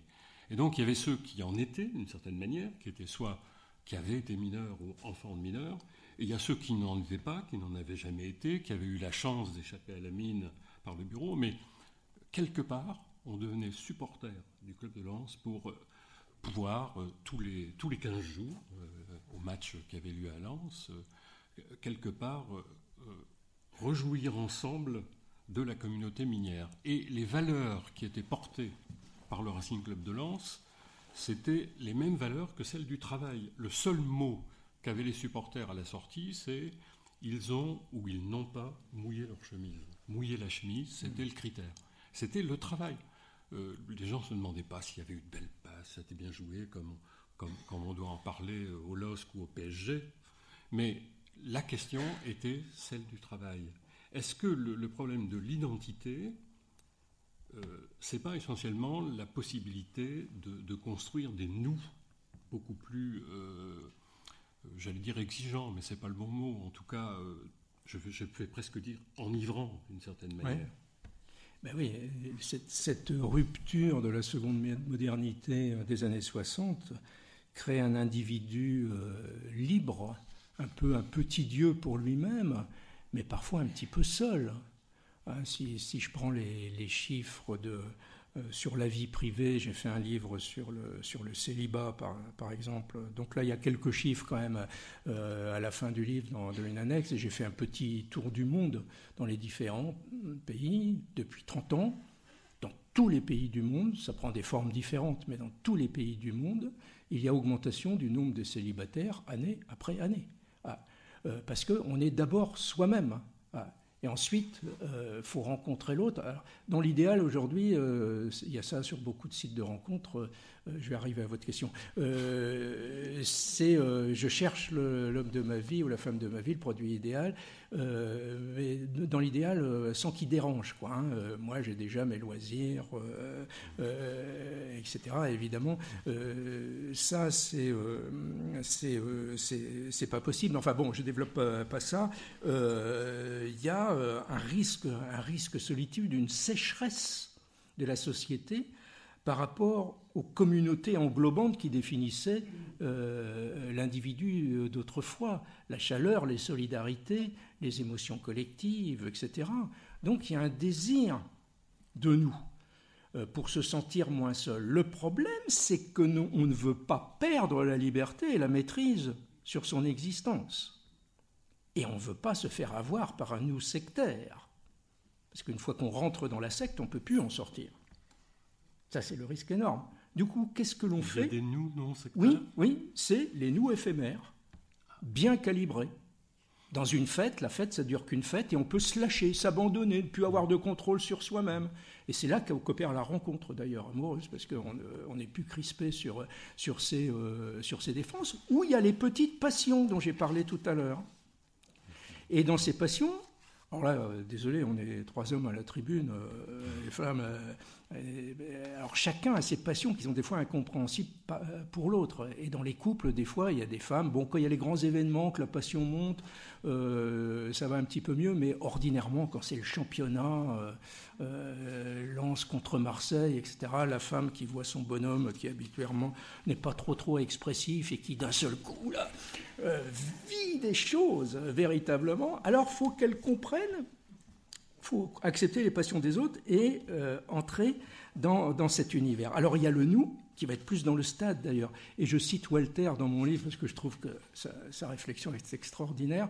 Et je la trouvais importante avant les manifs d'il y a 2-3 jours. Parce que là, il y a quand même un petit changement. Alors lui, il ne va pas dans les stades. Il a moins besoin de ce nous, il est divorcé, il est un peu solitaire chez lui, etc. Mais il est en manque d'enveloppement. On a besoin d'enveloppement émotionnel. Et des fois, rentrer dans un film, c'est un enveloppement. On rentre dans le film, on s'oublie. Et rentrer dans un événement qui se vit en direct, alors lui, c'est quand il y a l'équipe de France de foot. Et alors là, il dit, ça l'énerve, d'ailleurs, ça le prend, et il ne comprend pas pourquoi. Et il dit, quand il gagne... Très bien, pas de problème. Il dit d'ailleurs, c'est comme si tu avais pris 2-3 apéros. Hein, mais, alors là, il développe une argumentation très philosophique, passionnante. Il dit, quand ils perdent, c'est là que ça ne va pas, cette histoire-là. Parce que je me dis, ils ont perdu. C'est eux qui ont perdu. C'est pas moi. En plus, ils gagnent plein de fric, ça se trouve, ça leur fait rien d'avoir perdu. Mais moi, j'ai rien perdu. Donc, il veut s'extraire, justement, de ça. Mais il n'y arrive pas. Il reste la tête dedans. Il est parti dans cette identification. Alors, il s'est identifié à quoi ? Il ne s'est pas identifié à tel ou tel joueur et tout ça. D'un seul coup, il s'est oublié en tant que lui-même, en tant que Walter, en tant que divorcé, en tant que ceci, en tant que cela. Il est devenu français. surtout si c'est des Italiens en face ou un truc comme ça, que l'arbitre est impartial. Alors là, il est français à 100%. Et j'écris dans l'avant-propos, regardez, faites des enquêtes sur le sentiment de l'identité nationale d'être français. Où est-ce que ça se manifeste très concrètement, en chiffrant le temps, etc. C'est essentiellement dans des manifestations sportives. Quelques commémorations du 11 novembre ou autre, mais franchement, là, ça ne lève pas les passions. Alors évidemment, c'est une identification par procuration. Et on est comme ça, français, un peu superficiellement, contre... et c'est un jeu. C'est un jeu, effectivement, la jeu J-E-U-X, contre une autre équipe, et si on la bat, on va restaurer l'estime de soi. C'est un nous, on est dans le nous, mais regardez les attitudes corporelles. Ouais. Mais franchement, l'estime de soi qui est remontée quand un but est marqué, c'est soi-même qui a gagné. Identité nationale, parce qu'il y a en plus, c'est là qu'il y a le drapeau, il y a les hymnes, et c'est à ça que je voulais venir. Là, c'est quand même très, très... Au début, moi, j'ai été un peu gêné par ces drapeaux français, parce que j'aime pas trop, par exemple, les réactions des Américains qui affichent leurs drapeaux partout. J'ai très peur du dérapage vers le nationalisme qui est extrêmement rapide. Et puis j'ai vu que ce drapeau français, d'abord, il était affiché de tous les pays du monde, quoi, sur Internet, en superposition, sur les profils, etc. C'était je dirais, un mouvement de solidarité vis-à-vis de la France. Et donc les différents pays du monde qui affichaient le drapeau français. Là, je me suis dit, d'accord, si tout le monde l'affiche dans cette période, en solidarité, en attitude de deuil vis-à-vis des victimes, notamment, pourquoi on ne le ferait pas nous-mêmes. Et comment dire, il y a des bons et des moins bons drapeaux français. Il y a des drapeaux français un peu agressifs quand ils sont montés. Là, c'est pas du tout le cas. Et finalement, c'est un bonheur d'entendre ces drapeaux français et ces Marseillaises dans cette ambiance. Qui réunit, qui constitue un être ensemble. Donc là, il va falloir que je fasse, faut demander à l'éditeur une nouvelle réédition et une troisième préface, ou un préface à l'avant-propos. Avant de donner la parole à la salle, j'aimerais poser juste une question. Revenir sur ce « nous ». Il y a peut-être un « nous » qui travaille votre texte, qui est à l'œuvre dans votre texte, mais dont je ne suis pas absolument sûr que la sociologie puisse entièrement en rendre compte, parce que je me demande si ce « nous » n'a pas une dimension un peu différente, qui est une dimension politique. Vous écrivez en effet au début de l'avant-propos, à propos évidemment de l'attentat contre Charlie Hebdo, l'événement qui nous happe bouleverse le régime d'identité. Ce qui hier apparaissait important se révèle soudain dérisoire, sans signification lointain. Je passe un peu quelques lignes. Certes, les faits sont savamment orchestrés par des médias passés maîtres dans l'art du storytelling, mais ceci est secondaire au regard de la mutation qui s'opère en nous. L'événement n'est pas extérieur, il nous transforme réellement, pour une durée brève mais en profondeur. Nous devenons un autre, au-delà de nous-mêmes, inscrits dans un mouvement collectif qui pense et vibre à l'unisson. Alors évidemment, vous évoquez là manifestement la manifestation du 11 janvier. Vous avez bien souligné que cette manifestation, elle était étonnamment silencieuse. Personnellement, je l'ai qualifiée dans certaines des séances que nous avons organisées de manifestations pensives. C'est d'ailleurs en marchant le 10 janvier ici à Lille que je m'étais dit personnellement qu'il faudrait absolument revenir sur ces événements et en faire quelque chose. Le nous qui a pris forme là n'est quand même pas exactement le même nous qui prend forme dans un stade. C'est pas non plus le nous qu'on trouve dans une secte. Je dirais qu'il répond au nous sur lequel s'interroge également Laurent Bouvet.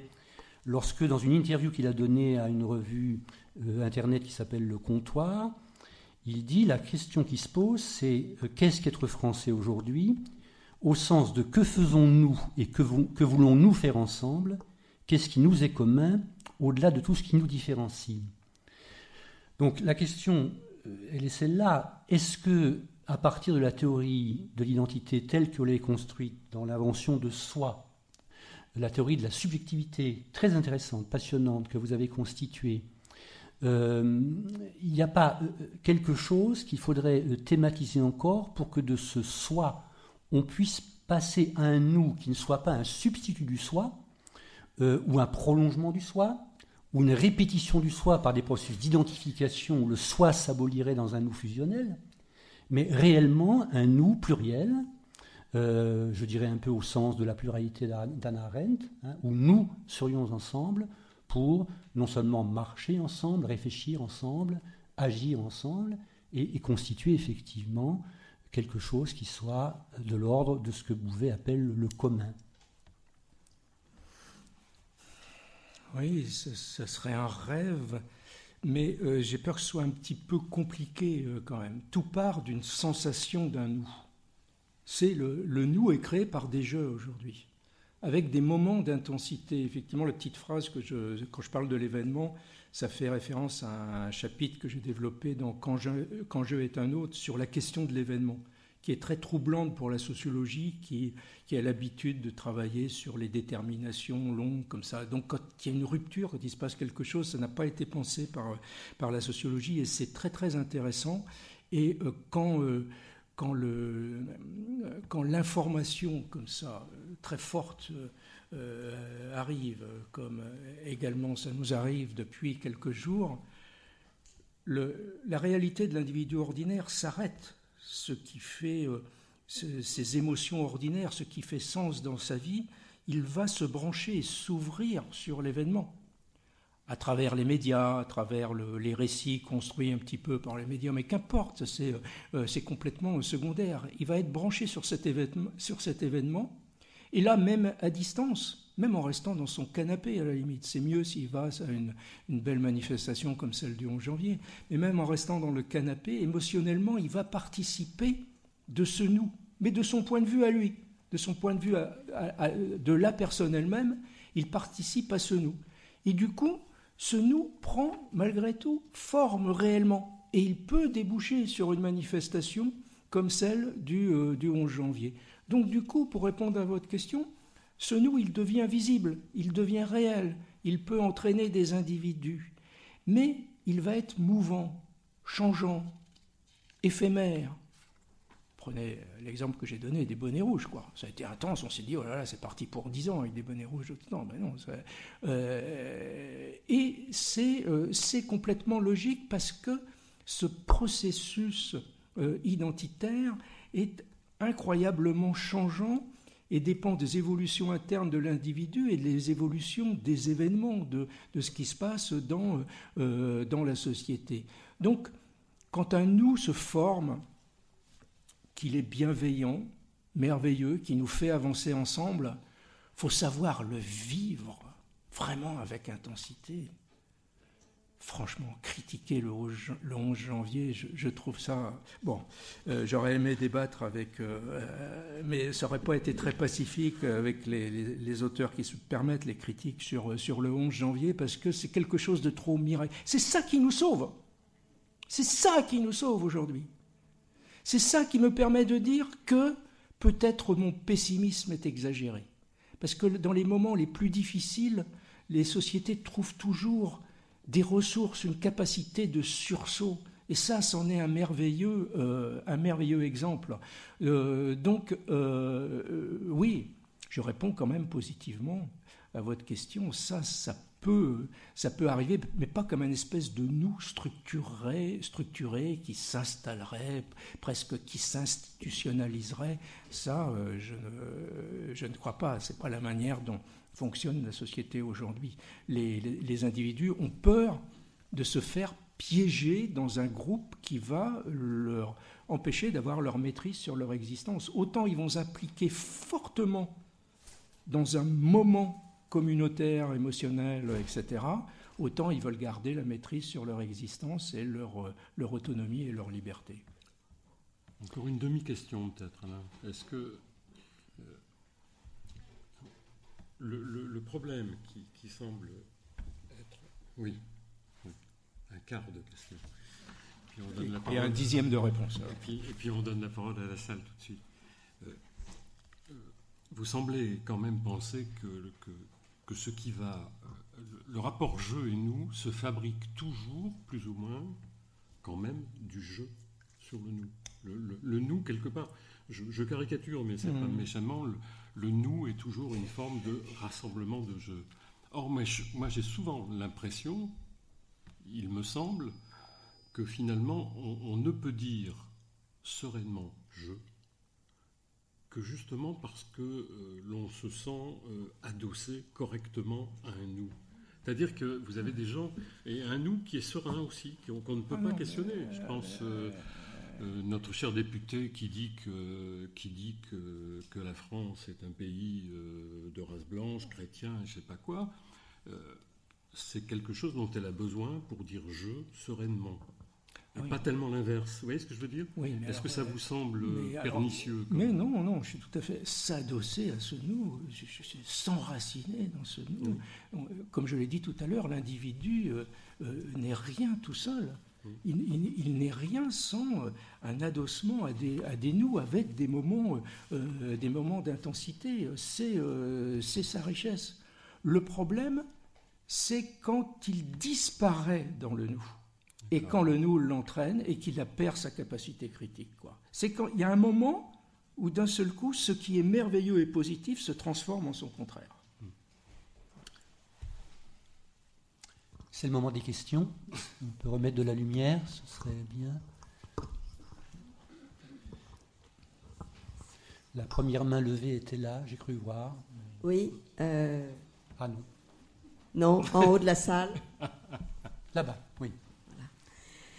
Bien, merci monsieur pour votre exposé qui m'a beaucoup enrichi avec toutes ces données. À la fois, en vous écoutant, je me posais la question de ce qui pour moi venait à manquer et j'aurais dit que c'était la question du fondement. Ce au nom de quoi on s'autorise à juger ses pairs, ce au nom de quoi... on se permet de dire nous.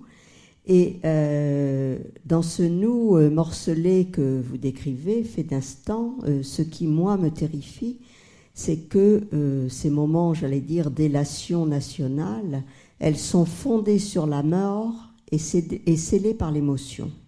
Et je me dis, est-ce que c'est comme ça que l'on fait société? Et c'est cela qui, pour moi, me fait très peur. Je me dis, qu'est-ce que vous, avec ce savoir qui va disséquer les éléments du social, peut apporter comme élément de réponse quand on voit que dans notre société, une fois la figure des pères disparue, que la haine, c'est ce qui lie les frères, et il n'y a qu'à voir l'état du monde aujourd'hui, qu'est-ce qui peut faire société aujourd'hui autrement que dans ces moments très partiels. Voilà. On va peut-être prendre plusieurs questions, non? 3 ou 4 peut-être, non, à la file? Non? Ou je peux essayer de répondre rapidement. Oui. Là, je ne peux répondre que rapidement, parce que quelle question, hein, quel programme? Je n'ai pas les éléments pour répondre. Au nom de quoi? C'est ça le problème, c'est que chacun construit un peu son évidence personnelle. On fonctionne un peu tous de la même manière, au nom d'un certain nombre de valeurs réduites, comme je l'ai dit, avec des poussées émotionnelles pour construire l'estime de soi, mais pas de la même manière, pas dans les mêmes circonstances. Et vous avez, dans ce que j'ai cru comprendre dans votre intervention, vous avez parlé d'émotions qui ont des impacts un petit peu différents. Je me demande effectivement, vous savez, au XVIIe siècle, il y a eu un grand débat philosophique sur les passions, sur les bonnes et les mauvaises passions. Et je me demande aujourd'hui si ça ne serait pas à mettre à l'ordre du jour. Dans ces jeunes djihadistes, parfois, il y en a certains qui étaient passionnés de musique, par exemple, et après leur revirement, ou passionnés de football, qu'importe, et après leur revirement, qui se trouvent passionnés de guerre, de meurtre, etc., le basculement, il bascule dans un autre monde avec un fonctionnement à la base qui n'a pas énormément changé, sauf que l'émotion n'est pas, et la passion n'est pas du tout la même, et ses conséquences sont extrêmement différentes. Mais ceci dit, s'interroger sur les bonnes et les mauvaises passions, ça peut aller très loin. Il y a beaucoup de loisirs aujourd'hui qui sont fondés, notamment les loisirs vidéo, etc., sur des jeux de violence, par exemple, sur des meurtres très nombreux. Est-ce qu'on n'a pas à s'interroger aussi sur ça ? Mais pourquoi pas ? Voilà. Bonsoir et merci de votre conférence. Je voulais revenir à cette notion d'identité. Pour moi, l'identité, c'est pas quelque chose de fixe. C'est-à-dire qu'effectivement, on a souvent tendance à dire que l'identité, c'est ce qui caractérise en propre un individu, certes, mais ce qui caractérise un individu, justement, est évolutif. C'est-à-dire qu'il n'est pas fixé une fois pour toutes. C'est-à-dire qu'en gros, on construit son propre moi, et on le construit en permanence. C'est-à-dire qu'effectivement, on essaye de le construire par rapport à ses propres déterminismes. Les déterminismes sont une chose, prendre conscience de ces déterminismes et agir sur eux en est une autre, justement, et tout le problème, c'est de construire, cette individualité, cette identité de façon autonome. Par opposition justement à ce qui caractérise peut-être les communautarismes où l'autonomie est remplacée par l'hétéronomie, c'est-à-dire une loi qui vient du dehors et non pas une loi qui vient de soi. Oui, j'entends bien ce que vous dites, hein, contre l'idée de la fixité qui est... le problème, c'est que c'est à l'intérieur du terme. Ça, c'est une tradition de la philosophie aussi, l'identique et le différent, quoi, hein. Dans l'identité, il y a identique. Alors, on est mal parti déjà avec le terme, hein, alors que l'individu est évolutif et a une histoire. Mais en fait, je vais beaucoup plus loin dans le radicalisme, d'une certaine manière intellectuelle. D'une part, je dis que cet individu, il est évolutif, mais très très multiple en soi-même, beaucoup plus fractionné qu'il ne l'imagine, mais surtout que l'identité, elle n'est pas en lui-même. Il y a une structure de l'individu, il y a sa vie concrète, il y a sa réalité, et puis il y a le processus identitaire qui pour moi est subjectif. Il est dans le fonctionnement mental, notamment dans tout ce qui est le plus volatile, l'imaginaire, les images, les émotions. C'est ça qui est au cœur de la fabrication du sens. La petite fabrique identitaire. Alors, évidemment, c'est en rupture avec le sens commun qu'on a de l'identité, ou alors il faut employer un autre terme. Mais c'est ça qui explique les dérives actuelles et les brusques changements. C'est ce désarroi de certaines personnes qui ne savent plus qui ils sont et qui réussissent à reconstruire un petit peu une évidence de vie. C'est ce nouveau travail de l'individu, et c'est là que je place ce processus identitaire qui explique les crises et les crispations actuelles. Alors peut-être que c'est un problème de langage et de termes, qu'il faudrait employer des termes différents. Mais faisons attention en disant que c'est une identité religieuse, etc. Là, il y a des raccourcis énormes et il y a des différences de définition qui sont très, très importantes, quoi. Je voudrais d'abord remercier M. Kaufmann pour ses interventions, souvent digressives mais toujours humoristiques, et remercier aussi M. Engrand pour ses tentatives désespérées de recentrer le débat à chaque fois. Je voudrais faire quelques remarques sur ce débat de l'identité et des appartenances. Je voudrais dire que probablement toute la salle qui est ici, on peut être tout à fait d'accord avec l'idée d'un moi fragile, multiple, fragmenté, changeant, évolutif, etc. En fait, mais ce n'est pas nous qui prenons les kalachnikovs. Cette idée d'un moi, comment dirais-je, requiert d'autre part une structure mentale suffisamment sûre d'elle-même pour accepter ça. Par ailleurs, Premièrement, l'individu, il est tout à fait d'accord en ce qui le concerne pour que les autres apprécient toute la richesse multiple et changeante qui est en lui. Il ne fait pas toujours la réciproque vis-à-vis des autres. Et coller des étiquettes sur le dos du voisin, dire c'est monsieur, il est français, catholique, de gauche, syndiqué, etc. C'est quand même facile pour définir la personne qui est en face. Et ça, c'est une tendance qui, même avec toute l'évolution que vous, effectivement résumez sur l'individu d'aujourd'hui qui aime bien avoir la maîtrise de sa vie, c'est une tendance vis-à-vis de l'autre qui, me semble-t-il, reste. Deuxièmement, nous vivons dans des sociétés qui fonctionnent encore par appartenance et qui favorisent ces appartenances. C'est-à-dire que si je veux avoir un accès à la représentation spirituelle, c'est beaucoup plus facile en tant que catholique, musulman, juif, etc., qu'en tant que non-croyant.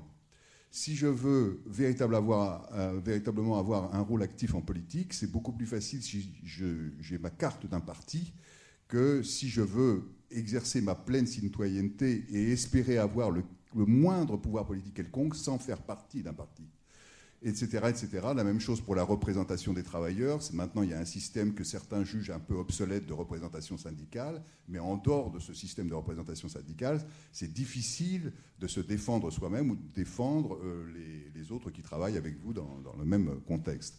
Donc la société où nous sommes, elle favorise ces appartenances. Alors, toujours est-il que, donc encore une fois, la personne qui a les outils mentaux suffisants pour dépasser, pour se tenir à distance de ces appartenances et de ce récit identitaire dont vous parliez, c'est parfait. Mais encore une fois, c'est peut-être pas lui qui pose le problème. Et ce que je me dis, c'est peut-être que si nous avons cette capacité, c'est parce que dans notre enfance, à l'époque où nous avons été instruits et éduqués, le récit était très structurant. Il était très sécurisant, il était très structurant. Voilà, moi je fais partie de la génération d'après-guerre, et effectivement, c'était pas seulement nos ancêtres les Gaulois, mais disons le récit dans lequel on nous éduquait, finalement, eh bien, il rendait, c'était pas fragilisant. Alors maintenant, il y a une jeunesse ou une partie de la jeunesse qui effectivement baigne dans une société qui a évolué de ce point de vue-là, individualiste, avec une image peut-être plus riche, peut-être plus réaliste du moi et du nous, mais qui n'arrive pas effectivement à se percevoir en tant qu'individu structuré, en tant qu'ayant l'estime de soi, etc., et qui va la chercher dans finalement des discours fanatisants, sectaires, etc. Alors ce que je me demande, en remettant finalement en question même notre distance, la distance des 68 arts vis-à-vis du drapeau, vis-à-vis de l'hymne national, vis-à-vis, etc., c'est avec quoi on met du plomb dans la cervelle de ces jeunes, et est-ce qu'il ne faut pas malgré tout recourir, comme je dirais, dans le temps, mais peut-être imaginer un nouveau discours structurant. Alors, identité nationale peut-être, pourquoi pas au sens de l'exclusion vers les autres nations, mais au sens, encore une fois, de la structuration d'une identité, que ce soit nationale ou autre chose, parce que visiblement, ces esprits-là, ces mentalités-là, sans cette sécurité que ça rapporte, cette structuration, eh ben, voilà, ils sont sensibles et victimes de toutes les dérives. Oh là là, j'ai noté 12 thèmes différents, donc je vais essayer de faire très vite. Puis, je suis désolé, j'ai envie de commencer par une digression à nouveau, mais c'est ma manière de faire. Vous avez parlé de cette réduction identitaire, surtout vis-à-vis de l'autre. On le réduit à un aspect, à une étiquette, très très rapidement. Il y a quelques années, j'en ai eu marre d'être le sociologue à la grande moustache. C'est pour les bains de mer, j'habite en Bretagne, pour les bains de mer l'été, c'est vraiment pas commode cette moustache, j'en avais marre. Et donc je l'ai rasée, donc je développe pas, parce qu'il y avait beaucoup à dire, mais ça m'a appris des tas de choses, ça n'a pas duré longtemps parce que j'ai eu des pressions diverses, à commencer par mon éditeur, mais bon, bref. Juste après l'avoir rasée, ça a été très étonnant quand même, je reste sociologue, et il y a eu 3 catégories de personnes. Il y a celles première catégorie, qui n'ont pas vu la différence. Il y a celles qui ne m'ont pas reconnu. Il y a le groupe intermédiaire, le plus nombreux, qui continuait à me parler, et je les voyais, et je sentais qu'ils se disaient « mais c'est lui, c'est pas lui, qu'est-ce qui se passe, il y a quelque chose de changé, etc. » Et la division des 3 groupes n'était pas par hasard. Ceux qui n'ont pas vu la différence, c'était des très proches. Ma maman, par exemple. Bon, quand j'ai taillé, pour te dire, quand j'ai taillé la moustache, ça a été une surprise, mais j'ai jamais dessiné une moustache. Alors là, je suis parti, la digression est terrible. Mais c'était mes premiers poils. Vous avez parlé des années 60, c'était ma période hippie. J'avais des cheveux longs, une barbe, etc. Et j'ai commencé à tailler parce que mes parents, c'était avant 68, ils ne voulaient pas de tout ça. Et quand j'ai vu que ça diminuait, j'ai pris peur. On se rassure derrière ses poils et j'avais gardé... ça rassure, les poils, la barbe et tout ça. Bon, enfin, c'est un autre sujet. Donc, j'avais gardé la moustache et je ne connaissais donc pas la tête qui était derrière la moustache, quoi. Donc, j'avais envie de la voir aussi. Et quand j'ai taillé, j'ai vu que c'était la tête de mon père qui venait de décéder depuis 2 ans. Donc, quand j'ai revu ma mère, j'ai eu très peur d'entrer. Je suis arrivé très près d'elle, comme ça, en la regardant, on peut lui dire bonjour. Elle a vu mes yeux et tout. Et elle n'a pas vu la différence. Mais le groupe intéressant, c'est ceux qui ne m'ont pas reconnu. Et ceux qui ne m'ont pas reconnu, c'était dans des espaces publics, dans la rue ou autre, je les croisais et ils ne me reconnaissaient pas. Plus on s'éloigne d'une personne, plus c'est un signe qui fait identité. Et il va y avoir une réduction. Et puis souvent, c'est violent, hein, c'est rapide. Et on a besoin de ces jugements, sans ça, on ne peut pas agir dans les relations sociales. X, c'est un con. Donc, tout est dit. Et on se positionne par rapport à lui. Le lendemain, peut-être, on va changer d'idée. Finalement, je pensais que X était un con, mais non. Voilà, mais il rentre dans une autre catégorie. Meilleur, mais quand même très univoque, quoi. Et on réduit. Mais on fait la même chose par rapport à nous-mêmes. On a cette multiplicité en nous. On en a une vague conscience. Mais ce n'est pas la peine d'en avoir trop conscience, parce que ça va nous compliquer la vie. Et en fait, dans l'action quotidienne, au contraire, on a une fabrique de l'unité continuelle. D'où cette impression d'avoir une identité qui est toujours la même. Parce qu'on ne cesse de la fabriquer alors qu'elle n'arrête pas de changer. Dans mes enquêtes très, très concrètes, je montre à quel point, d'une minute à l'autre ou d'une heure à l'autre, on change de système de valeurs. Et on a l'illusion de la continuité. Ah. Donc cette réduction est un petit peu normale. Et pour reprendre ce que vous disiez, par rapport aux appartenances, alors on a des appartenances. C'est une richesse, c'est nécessaire, sauf quand, je l'ai déjà dit, l'individu s'oublie dans cette appartenance et que c'est une appartenance qui l'entraîne vers des aventures qui peuvent être haineuses et désastreuses, et sauf également dans le regard des autres quand on réduit un individu à son appartenance. Peut-être que dans cette appartenance, il est très libre. Pour lui, c'est une richesse. Et on le réduit. Et là, c'est le grand débat sur islamisme et islam aujourd'hui, extrêmement. Alors, ce qui est terrible, c'est que là encore, c'est pas le même terme, mais c'est la même racine. La différence est considérable. L'islamisme, c'est l'enfermement de l'individu qui oublie son identité et qui se trouve entraîné par un groupe, et on connaît ce groupe, comment il est porté par la violence et par la haine. Et l'islam, c'est une religion, une sagesse, une culture, tout ce que l'on veut. Et nous avons tous besoin, surtout quand on est un petit peu dans son existence transporté d'un pays à l'autre. On a besoin d'avoir cet entourage et cette richesse. Enfin, la dernière chose sur les jeunes. Alors là, je suis d'accord, mais c'est compliqué. Il y a une demande énorme de la société aujourd'hui d'avoir des repères. Mais si on n'a plus de repères, c'est le prix à payer de la liberté, encore une fois. Comme chacun choisit dans tous les domaines sa vérité, sa morale, il ne peut plus y avoir de repères collectifs. Alors, est-ce qu'on ne peut pas trouver quand même des repères collectifs un peu? C'est pour ça que j'ai donné cet exemple de la manif du 11 janvier. On a défini une espèce de désir d'être ensemble. Dans ces relations pacifiées, cette humanité, etc. Donc, oui, la morale, ce n'est pas un gros mot. On a besoin de réfléchir un petit peu, d'introduire la morale dans la société un petit peu. Le problème, c'est qu'on ne peut pas l'imposer. On ne peut pas imposer une morale collective. Et ça n'empêche pas d'avoir une réflexion, malgré tout. Et de définir des choses, je vous ai donné ces exemples, encore une digression hein, sur les forums, la discussion, mais la question c'est, mais qu'est-ce qui est bien? Il y a deux questions très souvent posées, qu'est-ce qui est normal et qu'est-ce qui est bien? plus une société est ouverte, plus il y a un questionnement sur la norme. Comment on doit faire? Qu'est-ce qui est normal? Qu'est-ce qui est bien? Et par rapport à ça, il ne faut pas que la réponse du scientifique des sciences dures, qui dit tel aliment est bon, c'est ça que vous devez manger, quoi, hein, c'est un peu réducteur comme truc. Il faudrait aussi une réflexion de type moral. Je parlais tout à l'heure du débat sur les bonnes et les mauvaises passions, mais pourquoi pas là, il y a un beau boulevard pour la philosophie, hein, je dirais, quoi, la philosophie morale, quoi.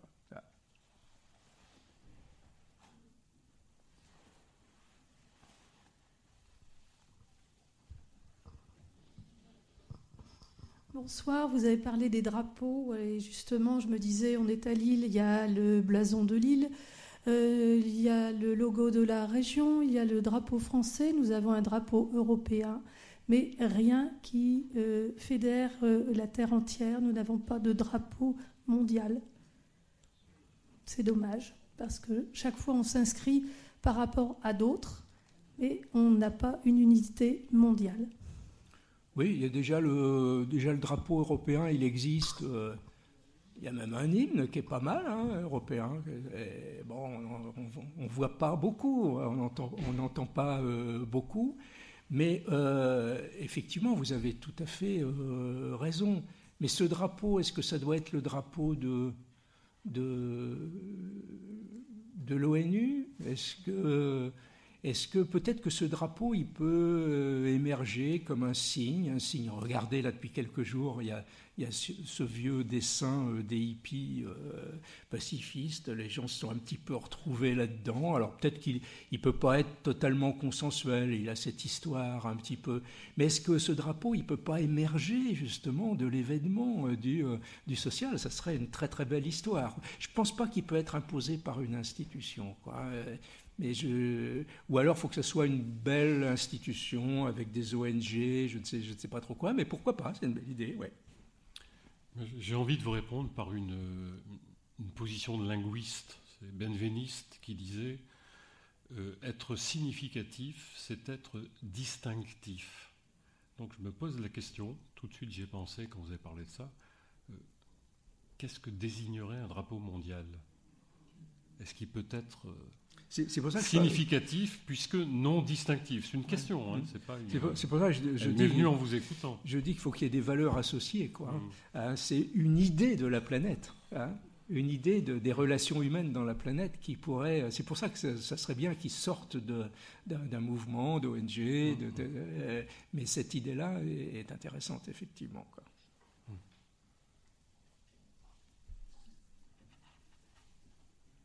J'ai quand même une curiosité parce que vous avez employé l'expression « l'islamiste oublie son identité », alors que votre livre met en place une expression sur laquelle on ne s'est pas arrêté, qui est celle de fondamentalisme identitaire. Alors j'ai un peu de mal à... Oui, alors c'est aussi une thèse que je développe longuement dans le livre, c'est que les questions religieuses ne sont pour moi qu'un habillage, hein, vraiment qu'un habillage. On n'est pas du tout dans une guerre des religions. Le cœur de la question, c'est qu'au cœur du processus identitaire, le cœur du processus identitaire est de type religieux. C'est ça. On crée un dogme, une évidence et une totalité, une croyance en soi, aux valeurs du moment, à la vérité du moment. Et il faut que ça devienne aussi dur, aussi certain qu'une croyance. C'est pour ça que ça reprend aussi facilement le langage de la religion. Mais au cœur du fondamentalisme islamisme, il y a un fondamentalisme identitaire. Une croyance en soi la plus rudimentaire, la plus réduite, en un dogme qui tient en quelques mots, en quelques lignes, et qui se définit par la haine de l'autre, de l'autre différent, quoi.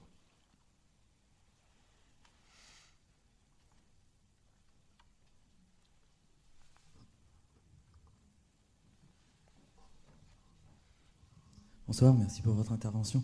Moi, je voulais juste réagir très très rapidement.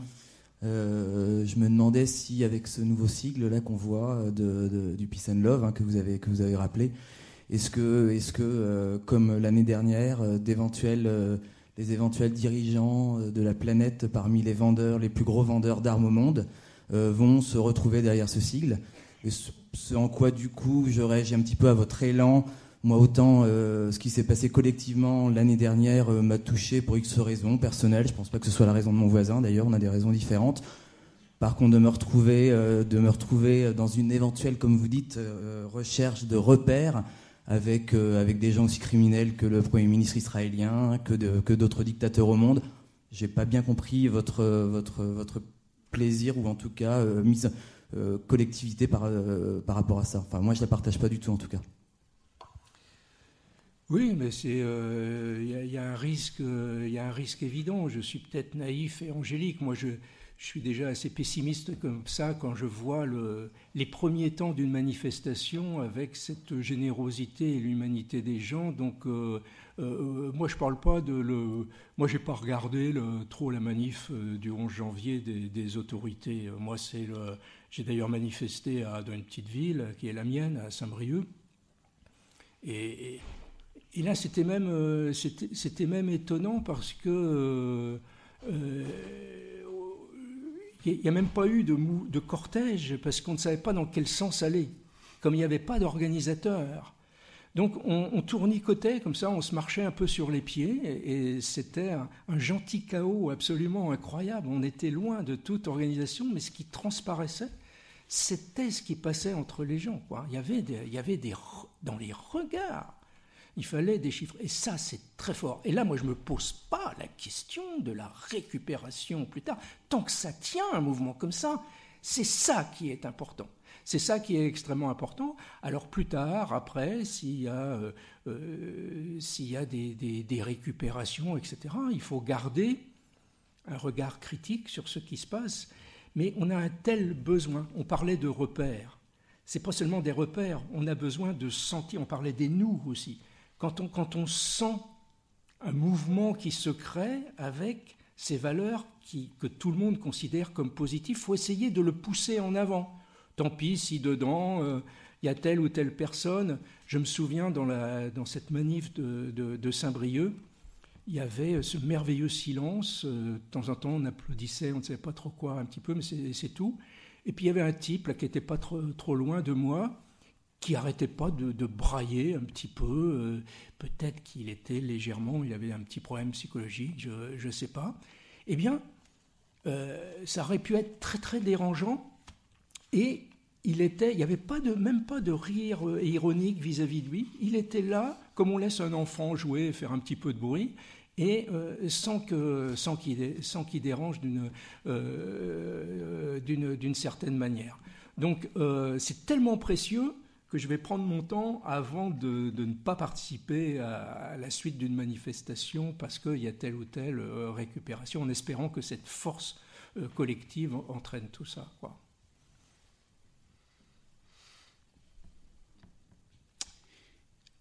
Ah, peut-être une dernière question, oui, et puis nous conclurons.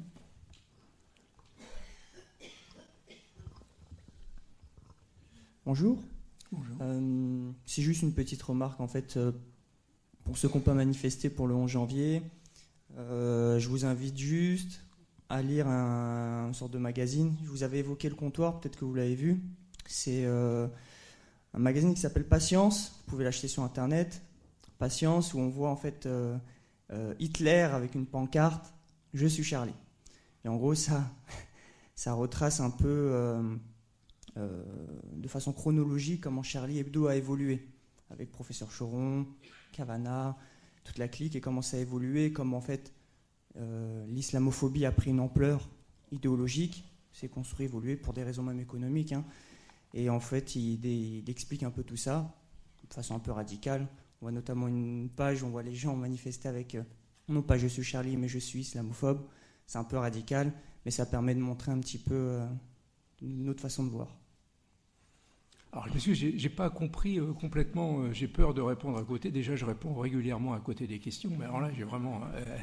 Écoutez, je pense avoir compris la question. Je peux faire juste un élément de réponse.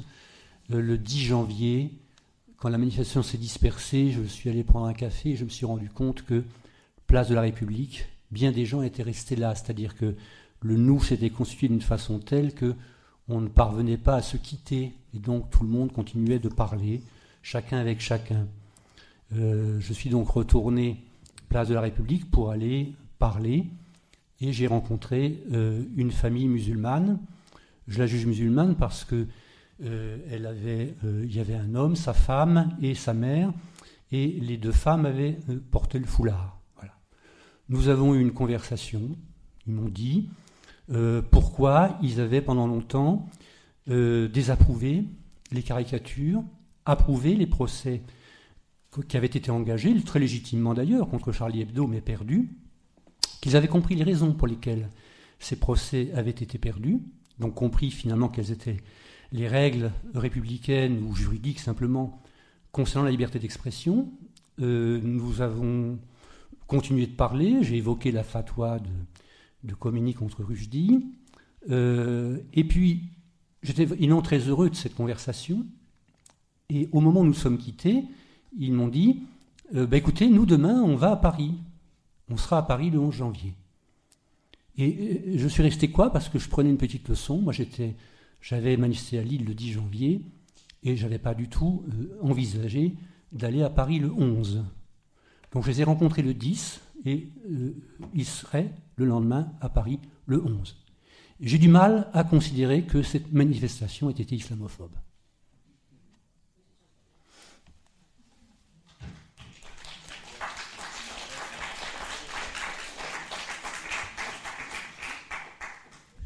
Eh bien, il nous reste à remercier Jean-Claude Kaufmann,